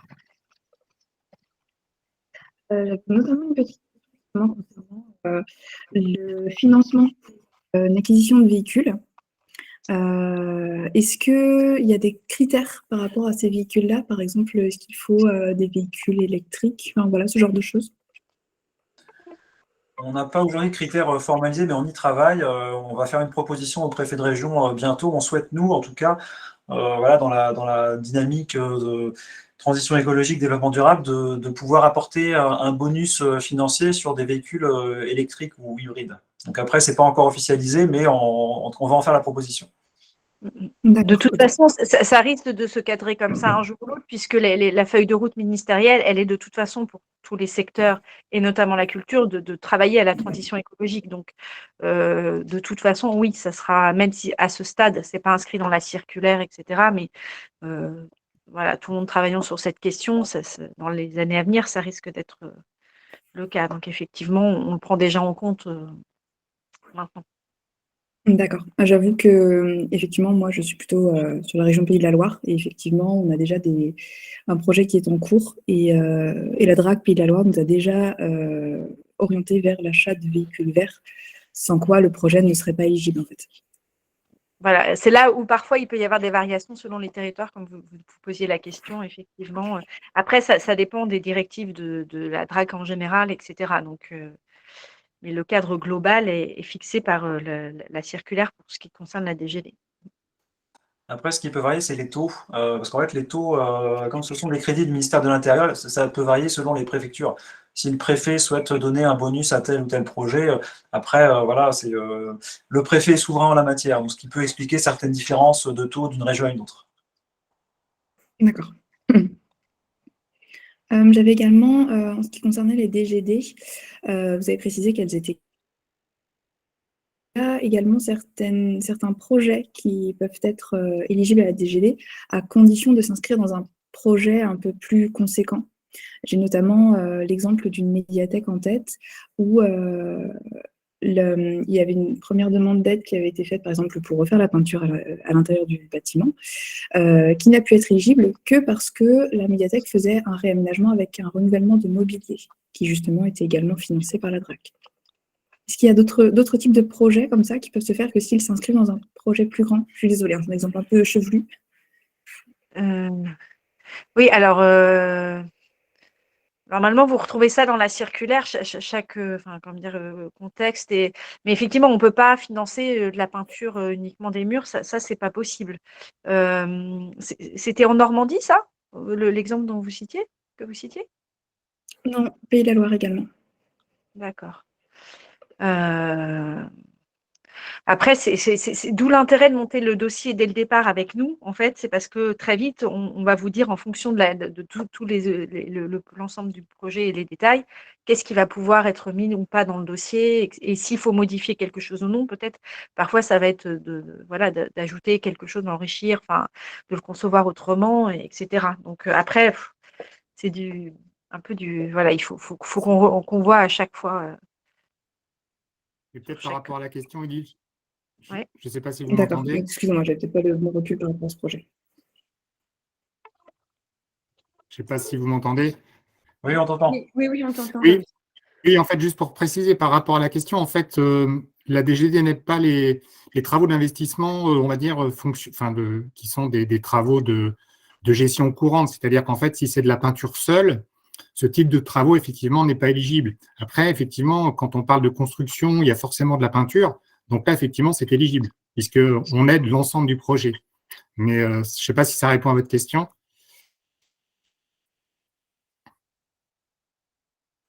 Si, effectivement, merci. Merci. Il y avait une autre question. Alors, il y avait des compléments d'informations qui ne sont pas inintéressants, disant qu'il fallait vérifier l'autonomie du véhicule électrique par rapport aux distances, la charge et les températures extérieures, voire organiser des tournées en fonction. Alors, je pense que ça ne concerne pas la demande de subvention en particulier, mais c'est vrai que c'est intéressant. Et Adèle aussi nous demandait comment calcule-t-on le temps humain. Alors, je lui ai demandé de préciser. J'imagine que c'est pour déposer une demande dans laquelle vous prenez en charge une partie des coûts de fonctionnement. Alors, pas nécessairement, mais par exemple, dans des livres à soi, voilà, il est, comment dire, dans le plan de financement, on peut représenter ce que ça représente du temps de travail des agents, en fait. C'est ça, en fait. Mais pour des livres à soi, notamment, c'est possible. Il n'y a pas de prise en charge de cette partie-là, en fait. Non, par contre, non. C'est simplement que sur le principe que le projet coûte 12 000 €, si c'est 12 000 € pile, la DRAC apportera 6 000 €. Les 6 000 € de la collectivité ne sont pas nécessairement 6 000 € en monnaie, enfin en argent. C'est ça comment dire, c'est ça que ça signifie, en fait. Parce que, par exemple, pour le patrimoine, on peut très bien intégrer une partie du coût de fonctionnement dans des appels à projets. On peut avoir des choses qui entrent en ligne de compte. Alors, c'est pour ça que je demandais un peu des précisions sur le contexte à Adèle, mais je pense que Edith a bien répondu à la question. Après, la question comment on peut calculer le temps de travail, voilà, pour le patrimoine, on le fait de manière très concrète. Une action, c'est tant de temps et on l'évalue et ensuite on le définit de cette manière-là dans les demandes. De manière générale, l'État n'accompagne pas en fonctionnement les bibliothèques territoriales. Donc après, on a quelques exceptions. On évoquait tout à l'heure la DGD bibliothèque pour l'aide à l'extension des horaires d'ouverture, ce qui est vraiment particulier. Et dans le cadre de CTL, on peut également accompagner le mi-temps 50% du poste de coordination, par exemple. Mais on est vraiment dans des cas très encadrés. Et après, donc, nous, on est vigilants à ce que la subvention du ministère soit bien allouée en tout cas que l'agent recruté fasse bien des missions de coordination. Donc, on est vraiment sur des cas bien précis. Dans le cas contraire, on n'intervient pas généralement. Moi, je vais devoir vous quitter dans quelques minutes. Il restait juste deux petits sujets pour la présentation. Je vais balayer rapidement, puis après, je m'excuse, je devrais vous quitter. Mais je vous laisserai avec Idil. Dernier dispositif, rapidement, donc bibliothèque numérique de référence. Donc ça, on est sur un autre dispositif qui accompagne les projets numériques d'ampleur. Je ne vais pas rentrer dans le détail, mais là, on est quand même sur des projets assez ambitieux avec des enveloppes budgétaires importantes. On a notamment, souvent ce sont les grosses bibliothèques municipales classées ou bien les départements qui peuvent déposer un dossier BNR, mais donc c'est vraiment un axe à part entière. Il faudrait que ce soit un axe central du projet de votre établissement pour que ce soit intéressant. Donc, je ne rentre pas dans le détail, hein, mais c'est aussi un label attribué par le ministère. Donc, voilà, c'est pas forcément très simple à mettre en œuvre, mais ça peut vraiment accompagner des projets stratégiques d'importance. Et j'ai listé sur la dernière diapo, on a pas mal d'autres petites choses qui peuvent accompagner vos projets, qui ne sont pas forcément gérés par nous, mais ce sont des appels à projets gérés par la DRAC. Donc, on les a listés. On a un appel à projet éducation aux médias et à l'information, donc avec une enveloppe réservée pour les projets portés par les bibliothèques. On accompagne également, on a un appel à projet. Excuse-moi, juste l'EMI, qu'on soit d'accord, pour le coup, on le gère notamment, mais surtout, on peut financer de la formation pour les équipes, ça c'est important, mais aussi de l'action culte. Enfin, si vous avez fait appel à une prestation pour même pour le public, c'est possible. Donc ça peut aider à démarrer, à se lancer dans l'EMI, c'est-à-dire à la fois se former en interne, mais quand même avoir un animateur, enfin quelqu'un qui vient pour travailler avec le public et vous permettre de prendre en main ce que l'éducation média à l'information sans directement faire face tout de suite à la réalisation d'actions vous-même. Donc c'est quand même intéressant et pour le coup, on est vos interlocuteurs sur cet appel à projet. Le seul, parce que les autres, ce ne sera plus le cas, mais voilà. Oui. Et on a culture santé, donc voilà, comme son nom l'indique, pour les établissements de santé. Culture justice, pareil. Territoire de ruraux, territoire de culture, donc là, pour accompagner des projets d'action culturelle en milieu rural. On a également des résidences de journalistes qui peuvent être accompagnées par la DRAC. Un appel à projet action culturelle langue française, donc pour des projets autour de la francophonie, des parlers normands. Donc c'est un peu liste à l'après-vert. Hein. Voilà, je laisserai Edil terminer sur le PNV et puis le soutien aux manifestations littéraires. Mais voilà, je m'excuse, je dois partir. On vous laissera bien évidemment la présentation dans laquelle vous retrouverez à la fin nos contacts. Et on est vraiment, voilà, en tout cas, à votre disposition. Et puis je laisse Edil terminer et je m'excuse de devoir vous quitter en cours de route. Je vais compléter parce que je crois qu'on a un slide qui n'avait pas été enregistré, mais aussi, donc, on a mis ça, les soutiens aux manifestations littéraires, c'est assez précis, c'est-à-dire quand c'est pas juste une action, ça peut pas être une lecture, une conférence, c'est de l'ordre du salon du livre, une journée thématique vraiment développée, c'est dans ce cadre-là qu'on peut intervenir. Et également, donc l'organisation d'un prix littéraire, hein, c'est possible également. Et aussi, si vous souhaitez accueillir un auteur ou une autrice en résidence, c'est pas directement auprès de la DRAC, mais en fait, on finance dans le cadre de l'économie du livre le fonds d'aide au développement de l'économie du livre, et ce qu'on appelle le FADEL. Et on a une aide à la résidence d'auteur qui peut être attribuée à des structures culturelles qui souhaitent accueillir un auteur ou une autrice, et c'est le cas des fois pour certaines médiathèques. Donc là, il faut passer par l'Agence du livre, notamment, qui instruit les dossiers, et c'est une commission qui rassemble du coup la région et puis la DRAC et l'Agence du livre sur ces questions. Donc vous avez le droit de poser un dossier dans ce cadre-là. Merci Edil. On avait une question de Nicolas qui a levé la main il y a quelques minutes. Nicolas de Gisors. Bonjour. Juste concernant l'appel à projet EMI et aussi la mention que vous avez fait de l'organisation d'un prix des lecteurs, est-ce que ça peut être couplé avec le CTL? Il y a déjà un financement CTL, c'est pas possible en fait d'avoir des aides supplémentaires par ce biais-là. Alors, ça dépend. Si vous avez déjà un CTL et que vous travaillez l'axe EMI, effectivement, on va financer dans le cadre du CTL parce que pourquoi multiplier. En revanche, si vous pouvez être en CTL et ne pas travailler l'éducation média à l'information, si vous voulez travailler en parallèle, c'est cumulable. Oui, non, c'est tout à fait cumulable. Bon, en l'occurrence, le EMI est dans le CTL, donc voilà. Voilà, mais oui, mais chez vous, le CTL, il finira dans pas si longtemps que ça. Donc, c'est à avoir en tête de se dire, on pourra prolonger ou retravailler des choses ou approfondir. Enfin, voilà. Donc, non, ce ne sera pas inéligible. Oui, ok. Merci. C'est quand même, on a à cœur d'essayer d'accompagner au maximum les équipes.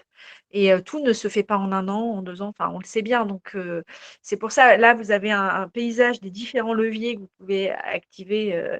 Voilà, et après, il faut voir dans le temps, parce qu'il y a le court, moyen, long terme, tout dépend où vous en êtes aussi, s'il y a des constructions médiathèques ou pas. Voilà. D'accord, merci. Mais n'hésitez pas sur l'OMI parce qu'on trouve qu'on n'a pas assez de demandes, ce qui est quand même terrible. Bon, après, on vient de passer 2 années, mais vraiment, n'hésitez pas à nous contacter sur ce sujet-là parce que c'est quand même intéressant, vraiment, comme dispositif. Mhm.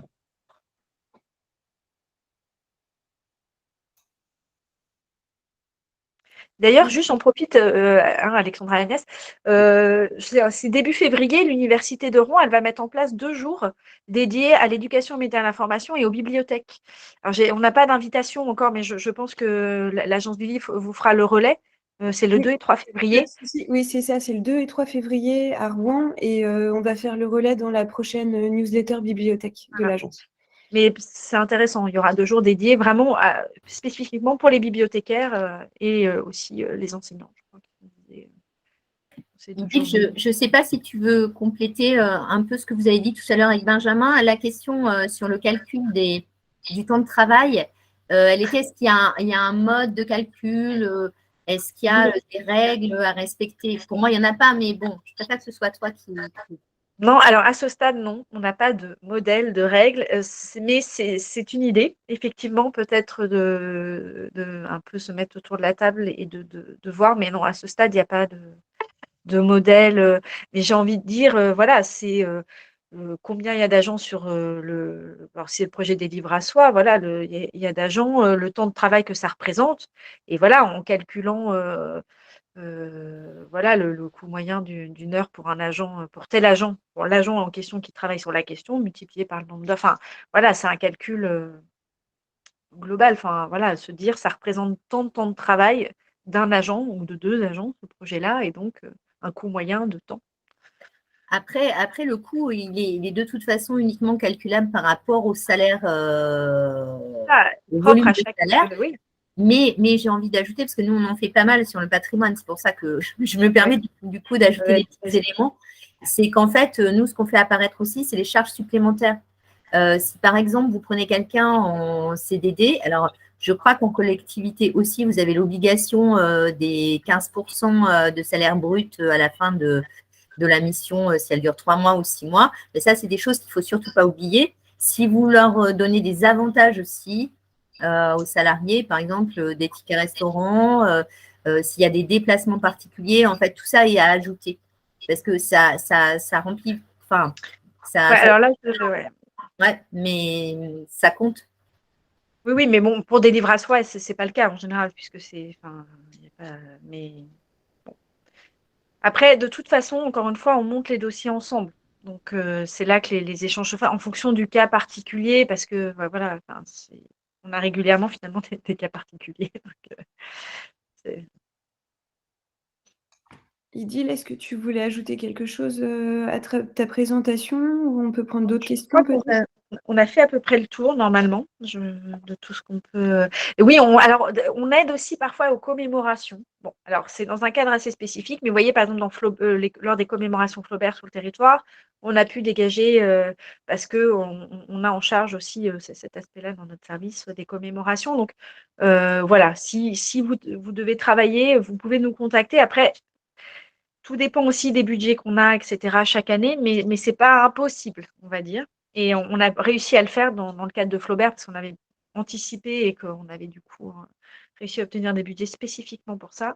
Mais c'est intéressant peut-être de nous signaler très tôt si vous voulez travailler spécifiquement une commémoration. Ça peut être intéressant. Idil, on avait eu la question, est-il prévu quelque chose pour l'anniversaire du débarquement l'année prochaine? Est-ce qu'on peut faire appel à vous pour ça? Oui, vous pouvez faire appel, mais on a un budget très, très restreint sur cet aspect-là. Donc, voilà, c'est pour ça qu'il faut bien l'anticiper en amont et nous contacter avant. Donc, il n'y a pas de garantie, on ne sait pas à quelle hauteur, mais oui, on essaie d'accompagner. Mais en fait, c'est un budget qui est aussi pour les archives. Donc, c'est assez compliqué. Voilà, c'est un travail parce qu'on a le livre et la lecture, les archives également dans notre secteur. Et Alors, voilà. Mais tout ce qui va être commémoration littéraire, justement, on est en réflexion aujourd'hui de se dire comment accompagner dans le sens de comment dire, la défense du patrimoine littéraire, d'essayer de maintenir une connaissance auprès des grands publics du patrimoine littéraire. Mais à ce stade, on n'a rien d'officiel, on n'a pas un dispositif officiel qui existe. C'est pour ça que je vous dis, si vous avez des projets spécifiques, vous pouvez nous contacter et on peut voir après ensemble. Après, les commémorations 39-45, ce n'est pas du patrimoine littéraire. Par contre, ce qu'il est tout à fait possible de faire, c'est se grouper autour d'un appel à projet patrimoine écrit, là où en fait toute manifestation, en particulier groupée à plusieurs établissements ou sur un secteur géographique, est vraiment pleinement plébiscitée dans ce cadre-là. Donc, si vous êtes plusieurs à souhaiter faire quelque chose, il ne faut pas hésiter à nous le dire. Là, vraiment, on peut travailler sur ces questions-là. Oui, mais même si ce n'est pas littéraire, dans la mesure où en fait, à la DRAC, les commémorations, c'est un budget archive au départ. Mais du coup, on doit pouvoir aider les commémorations dans leur ensemble, en fait. Ce n'est pas uniquement littéraire. C'est nous qui réfléchissons spécifiquement dans le service à se dire comment faire, parce qu'on a bien vu avec Flaubert qu'avaient été initiés aussi des projets vraiment intéressants, et du coup, de savoir comment articuler. Mais aujourd'hui, tout à fait, on peut aider des commémorations autour des débarquements. Tout à fait. Est-ce qu'il y a d'autres questions? Sarah? Au PNB. Eh bien, j'avoue que je ne vais pas répondre tout de suite parce que je ne voudrais pas dire de bêtises. Donc, il faut que je regarde, en fait, plus précisément, si PNB est éligible dans la DGD. C'est qui a posé la question qu'on puisse répondre après? C'est Sarah Dabin. C'est moi. Ouais, et ben Sarah Dabin, du coup, vous êtes de quelle bibliothèque, juste pour... Excusez-moi, je suis des médiathèques Sud-Vendée des Littorales. Donc, qui ne correspond pas en fait au secteur de la Normandie. On a quelques bibliothèques hors Normandie. Alors, mais... Eh ben, honnêtement, je vais pas. Je préférais vérifier l'information pour pas dire de bêtises. Je vois que Bel-Hébert a réagi en disant que c'était du fonctionnement, donc du coup, ça ne doit pas forcément rentrer dedans. Oui, sur le papier, mais après, ça dépend encore une fois aussi du projet qui va avec. Vous voyez, c'est pour ça que ça ne peut pas être juste la réponse. Tout dépend dans quoi ça s'inscrit. Voilà. Je ne sais pas si c'est dans un cadre BNR, par exemple, c'est différent de si c'est juste un cadre de demande DGD traditionnel. Parce que la BNR relève de la DGD aussi, mais c'est un label avec tout un programme, donc on ne prend pas les choses de la même façon. Donc, en fait, voilà, c'est pour ça que répondre tout de suite, ça dépend en fait du projet. Mais après, pour des projets comme ça, il vaut mieux prendre le temps justement de d'abord venir vers vous pour avoir un accompagnement plus fin, quoi, en fait. C'est ça. Je passe la parole à mon collègue, je reviendrai plus. Nicolas, je crois que vous aviez levé la main. Oui, juste pour mentionner qu'éventuellement, j'étais aussi intéressé par la réponse à la question concernant PNB. D'accord.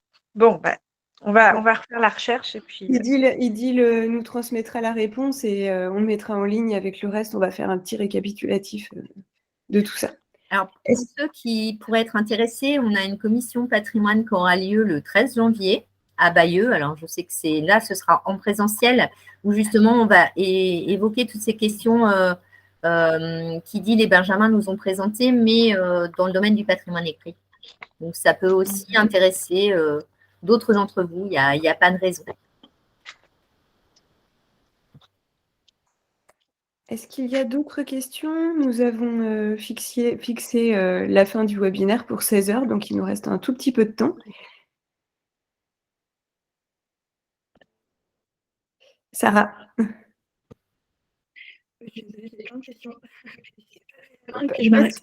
Si, ça va intéresser tout le monde. J'ai des questions plutôt pour les CTL. Oui. Notamment par rapport aux possibilités de financement d'un poste de coordinateur à 50%. Est-ce que ce financement peut s'inscrire dans le cadre de la mise en place d'un schéma de développement de lecture publique? Alors, je ne pense pas, non, c'est vraiment dans le cadre d'un CTL. D'accord. Contrat territoire lecture, qui est quand même une convention qui est signée, qui est un cadre spécifique. D'accord. Et le développement d'un schéma de lecture publique, justement, ne rentre pas forcément dans un Ça projet dépend. CTL. Alors, dans ces cas-là, il faut que dans le CTL, que ce soit un des axes du CTL. Oui, bien Mais sûr. ça Oui, ne ce peut serait pas être. plus Enfin, il l'idée. faut qu'il y ait une convention CTL et après que ce soit validé comme étant un objectif, un axe, etc. Ce Oui, bien schéma. sûr. Là, c'est dans l'hypothèse où ce serait le cas, typiquement. Et il faut voir en fait dans quelle mesure là c'est aussi au conseil, enfin à la conseillère, au conseiller qui suit, à l'équipe, enfin à l'ensemble du comité de voir aussi si c'est justifié. On ne finance pas un poste dans chaque CTL. Il n'est pas toujours nécessaire d'avoir un coordinateur. La plupart du temps, c'est dans le cadre d'un réseau, par exemple, où là, effectivement, pour animer le CTL et le faire vivre sur un territoire de plusieurs communes, pour peu que ce soit un nouveau réseau qui ait des bibliothèques rurales, des bibliothèques plus urbaines, des bénévoles dans certains, pas d'autres. Il y a besoin vraiment d'un coordinateur, d'une coordinatrice qui permettra de donner vie en fait à ce CTL, parce que c'est beaucoup de temps, beaucoup de travail. Donc, ce n'est pas du tout acquis d'office. C'est une possibilité, mais on l'étudie à chaque CTL. Et certains n'ont pas, enfin, tous n'ont pas un poste du tout. Oui, bien sûr. Non, c'était juste pour savoir si c'était écarté d'office ou si ça pouvait être une possibilité. Après, bien évidemment, c'est au cas par cas. Écarté d'office, je dirais non, parce que si ça fait partie de l'objectif du CTL de mettre en place un schéma de lecture, il n'y a pas de priori, voilà. Et là, pour le coup, il faut voir aussi avec le conseiller ou la conseillère qui fera le CTL. D'accord. Bon, après, j'ai peut-être des questions qui sont un peu trop concrètes et du coup, par rapport à votre présentation, qui sont un peu Non, hors cadre. on peut essayer de répondre, mais c'est vrai qu'après, il faut évaluer chaque projet également. Donc, voilà. Moi, à ce stade, je dirais que ce n'est pas du tout inéligible, mais voilà. D'accord. Il faudra que ce soit dans le cadre d'un CTL, dans ce cas. Et toujours dans le cadre des CTL, votre collègue Benjamin Vallée a évoqué aussi les dispositifs Action Culture. J'imagine que... Action culturelle, pardon. Les dispositifs pour l'action culturelle. Oui. Alors, dans le cadre d'un CTL, oui, le CTL permet de financer de la formation et de la programmation culturelle, oui. D'accord. Ok. Très clairement, c'est-à-dire que si il y a un axe petite enfance par exemple, l'idée va être par exemple de former à la fois les équipes de la bibliothèque et aussi les puéricultrices, les assistantes maternelles, tous les partenaires à la lecture à voix haute, je sais pas, enfin voilà. Et après, il y a des actions, on se dit, on va compléter en faisant venir une conteuse, par exemple, pour le public, un samedi matin ou un vendredi dans la crèche. Enfin, ça, c'est tout à fait intégrable. Enfin, on peut l'intégrer dans le CTL. C'est même l'objectif. Voilà. D'accord. Et là, j'avais une question un peu plus côté justement préparation du CTL, avec donc une budgétisation qu'il faut prévoir en amont. Votre collègue a parlé du coup du plafond annuel de 5 000 €. Donc, j'imagine qu'en amont du CTL et de sa mise en place, il faut prévoir une budgétisation qui comprend du coup le plafond cumulé de 15 000 € sur 3 ans. Ou peut-être que j'ai mal compris. Non, il n'y a pas de. Alors, c'est pas comme ça. On dit que, alors, traditionnellement, on dit qu'un CTL a un coût moyen de 20 000 €. Bon, on dit ça, mais en même temps, comme c'est à peu près sur mesure à chaque fois, c'est pas non plus très révélateur. Tout dépend de l'amplitude du territoire, etc. Non, il spécifiait que les CTL avaient un montant grand maximum de 50 000 €, mais je ne vous cache pas que pour atteindre 50 000 € de financement de la part de la DRAC, ça veut dire qu'il faut investir au minimum, enfin que le budget global du CTL est à 100 000 €. C'est en général des très très grosses collectivités. On attend ça, donc c'est pas du tout. En fait, c'est un chiffre plafond, mais qui plutôt avoir en tête, si on voulait en parler à vos élus et à votre hiérarchie, que en fait, c'est le coût moyen est aux alentours de 20 000 €. Donc, il y a des CTL où c'est 10 000 DRAC, 10 000 communes. D'autres, on est à 20 000 DRAC, 20 000 communes. Là aussi, ça dépend aussi de l'ampleur du territoire et des projets. Mais il n'y a pas d'obligation en soi. Après, de toute façon, oui, on n'a pas des financements à 5 000 €. Enfin, voilà, c'est pas 2 500 chacun. Enfin, en général, parce que quand on travaille, voilà, en partenariat autour de la table avec des axes, une convention, de toute façon, on développe des actions qui vont par nature. Mais oui, il faut anticiper des budgets. C'est pour ça qu'en fait, au moment du montage du projet, il y a la validation des élus et une délibération du conseil municipal ou de l'interco qui va valider à la fois le projet et le coût évalué sur 3 ans. Alors évidemment, c'est estimatif, mais ça permet d'évaluer sur 3 ans comment les axes vont être traités. En gros, les actions qui seront mises en place, mais on n'est pas obligé de connaître le nom de la compagnie qui va venir, mais de dire, voilà, on envisage une enveloppe de temps pour avoir chaque année un spectacle, par exemple, dans les crèches. Donc, on sait que ce sera aux alentours de temps, et ça permet d'avoir une projection sur les 3 ans à venir, et donc le coût global de ce CTL. Et après, chaque année, on revoit en comité de pilotage les actions réelles qui vont être mises en place et leurs coûts. Mais c'est validé en amont par les élus, parce qu'il faut qu'ils sachent exactement dans quoi ils engagent la collectivité, d'un point de vue financier notamment. On a une nouvelle personne qui a levé la main. Du coup, ça doit être pour des questions, j'imagine, du même ordre. C'est la médiathèque de Saint-Ouen-Brunval. C'est ça, oui. Bonjour. Donc, moi, je m'interrogeais par rapport au CTL et un éventuel projet petite enfance. Je voulais savoir, quand il n'y a pas de maillage intercommunal, tant au niveau de la lecture publique, comment dire, la petite enfance est une compétence de la communauté urbaine, enfin de l'intercommunalité. En revanche, la lecture publique est une compétence, on va dire, municipale. Est-ce que l'on peut, je vous donne l'exemple d'un travail ponctuel qu'on fait avec le relais des assistantes maternelles qui, lui, est à dimension intercommunale, et la médiathèque municipale. Est-ce que le fait de changer d'échelle intercommunale, vous voyez ce que je veux dire? Oui. Le fait de changer d'échelle, c'est pas aussi un frein par rapport à la contractualisation d'un CTL. Merci. Alors, déjà, le CTL ne peut pas être signé par toutes les collectivités. Traditionnellement, le CTL est, de façon prioritaire pour des quartiers politiques de la ville, territoires ruraux. C'est ce qu'on dit. Voilà, c'est l'origine du dispositif. Effectivement, il faut quand même pouvoir porter un CTL dans son ampleur, puisqu'on développe de la lecture publique sur tout un territoire. Voilà, ça n'exclut pas des communes individuelles, hein, mais il faut pouvoir voir donc déjà, tout le monde ne peut pas en signer. Après, la situation, on va dire, administrative, on peut toujours aussi avoir en partenaire, par exemple, si une commune donc effectivement, la lecture publique étant portée par les communes et non pas par l'interco, on imagine une commune qui pourrait porter un CTL, on peut avoir comme partenaire du CTL l'interco, pour le coup, qui vient signer aussi la convention. C'est possible. De départ, la convention, elle est entre l'État et la collectivité. Mais des partenaires sont possibles. La preuve, les médiathèques départementales sont partenaires, parfois financièrement, mais parfois non, sous forme plutôt de formation, d'accompagnement, etc. Donc, c'est pas du tout, dans ces cas-là, on peut mettre autour de la table d'autres partenaires. Là-dessus, c'est possible.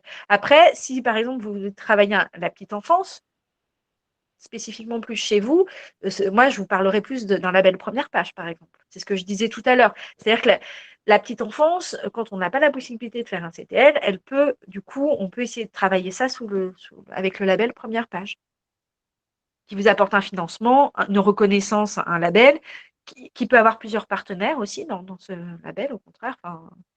La CAF, voilà, on peut essayer de trouver, de mettre autour de la table différents types de partenaires. Oui, et ce sera d'autant moins lourd, j'imagine, par rapport à un CTL, bien entendu.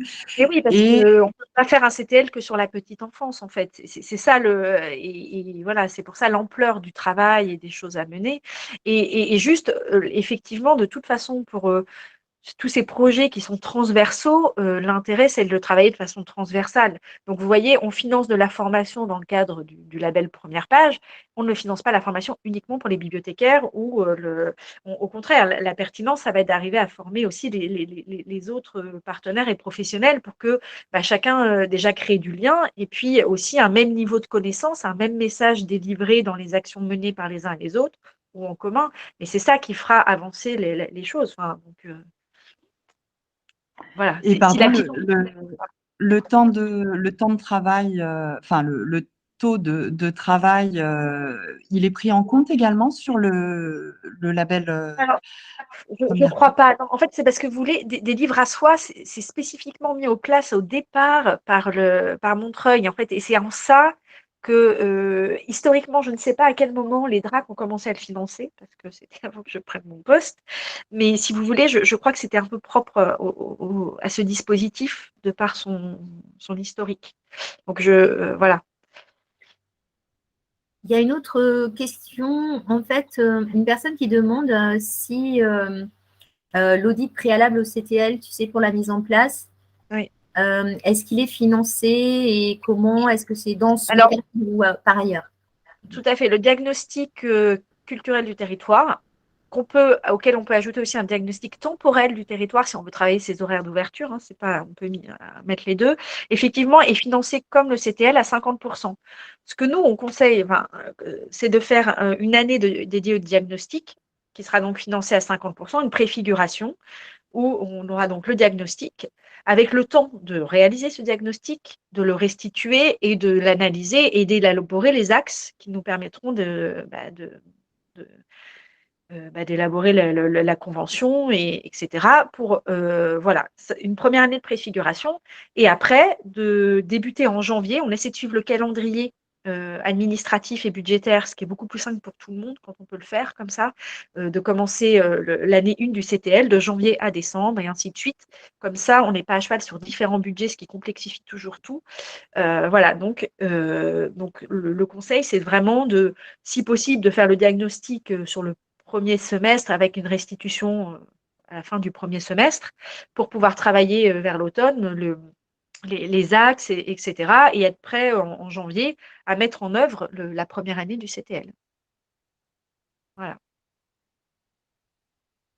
Et ce diagnostic, vraiment, si possible, le faire, parce que d'abord, c'est un savoir-faire et des compétences de faire des diagnostics, et voilà, de le faire par un cabinet.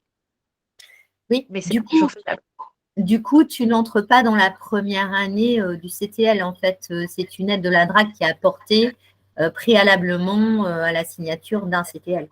Concrètement, on nous demande, il y a un il faut demander une demande de subvention dans le cadre de la préfiguration d'un CTL, avec un financement 50%. Alors, Adèle aussi pose une question. Ah oui, ça, c'est pas évident comme question.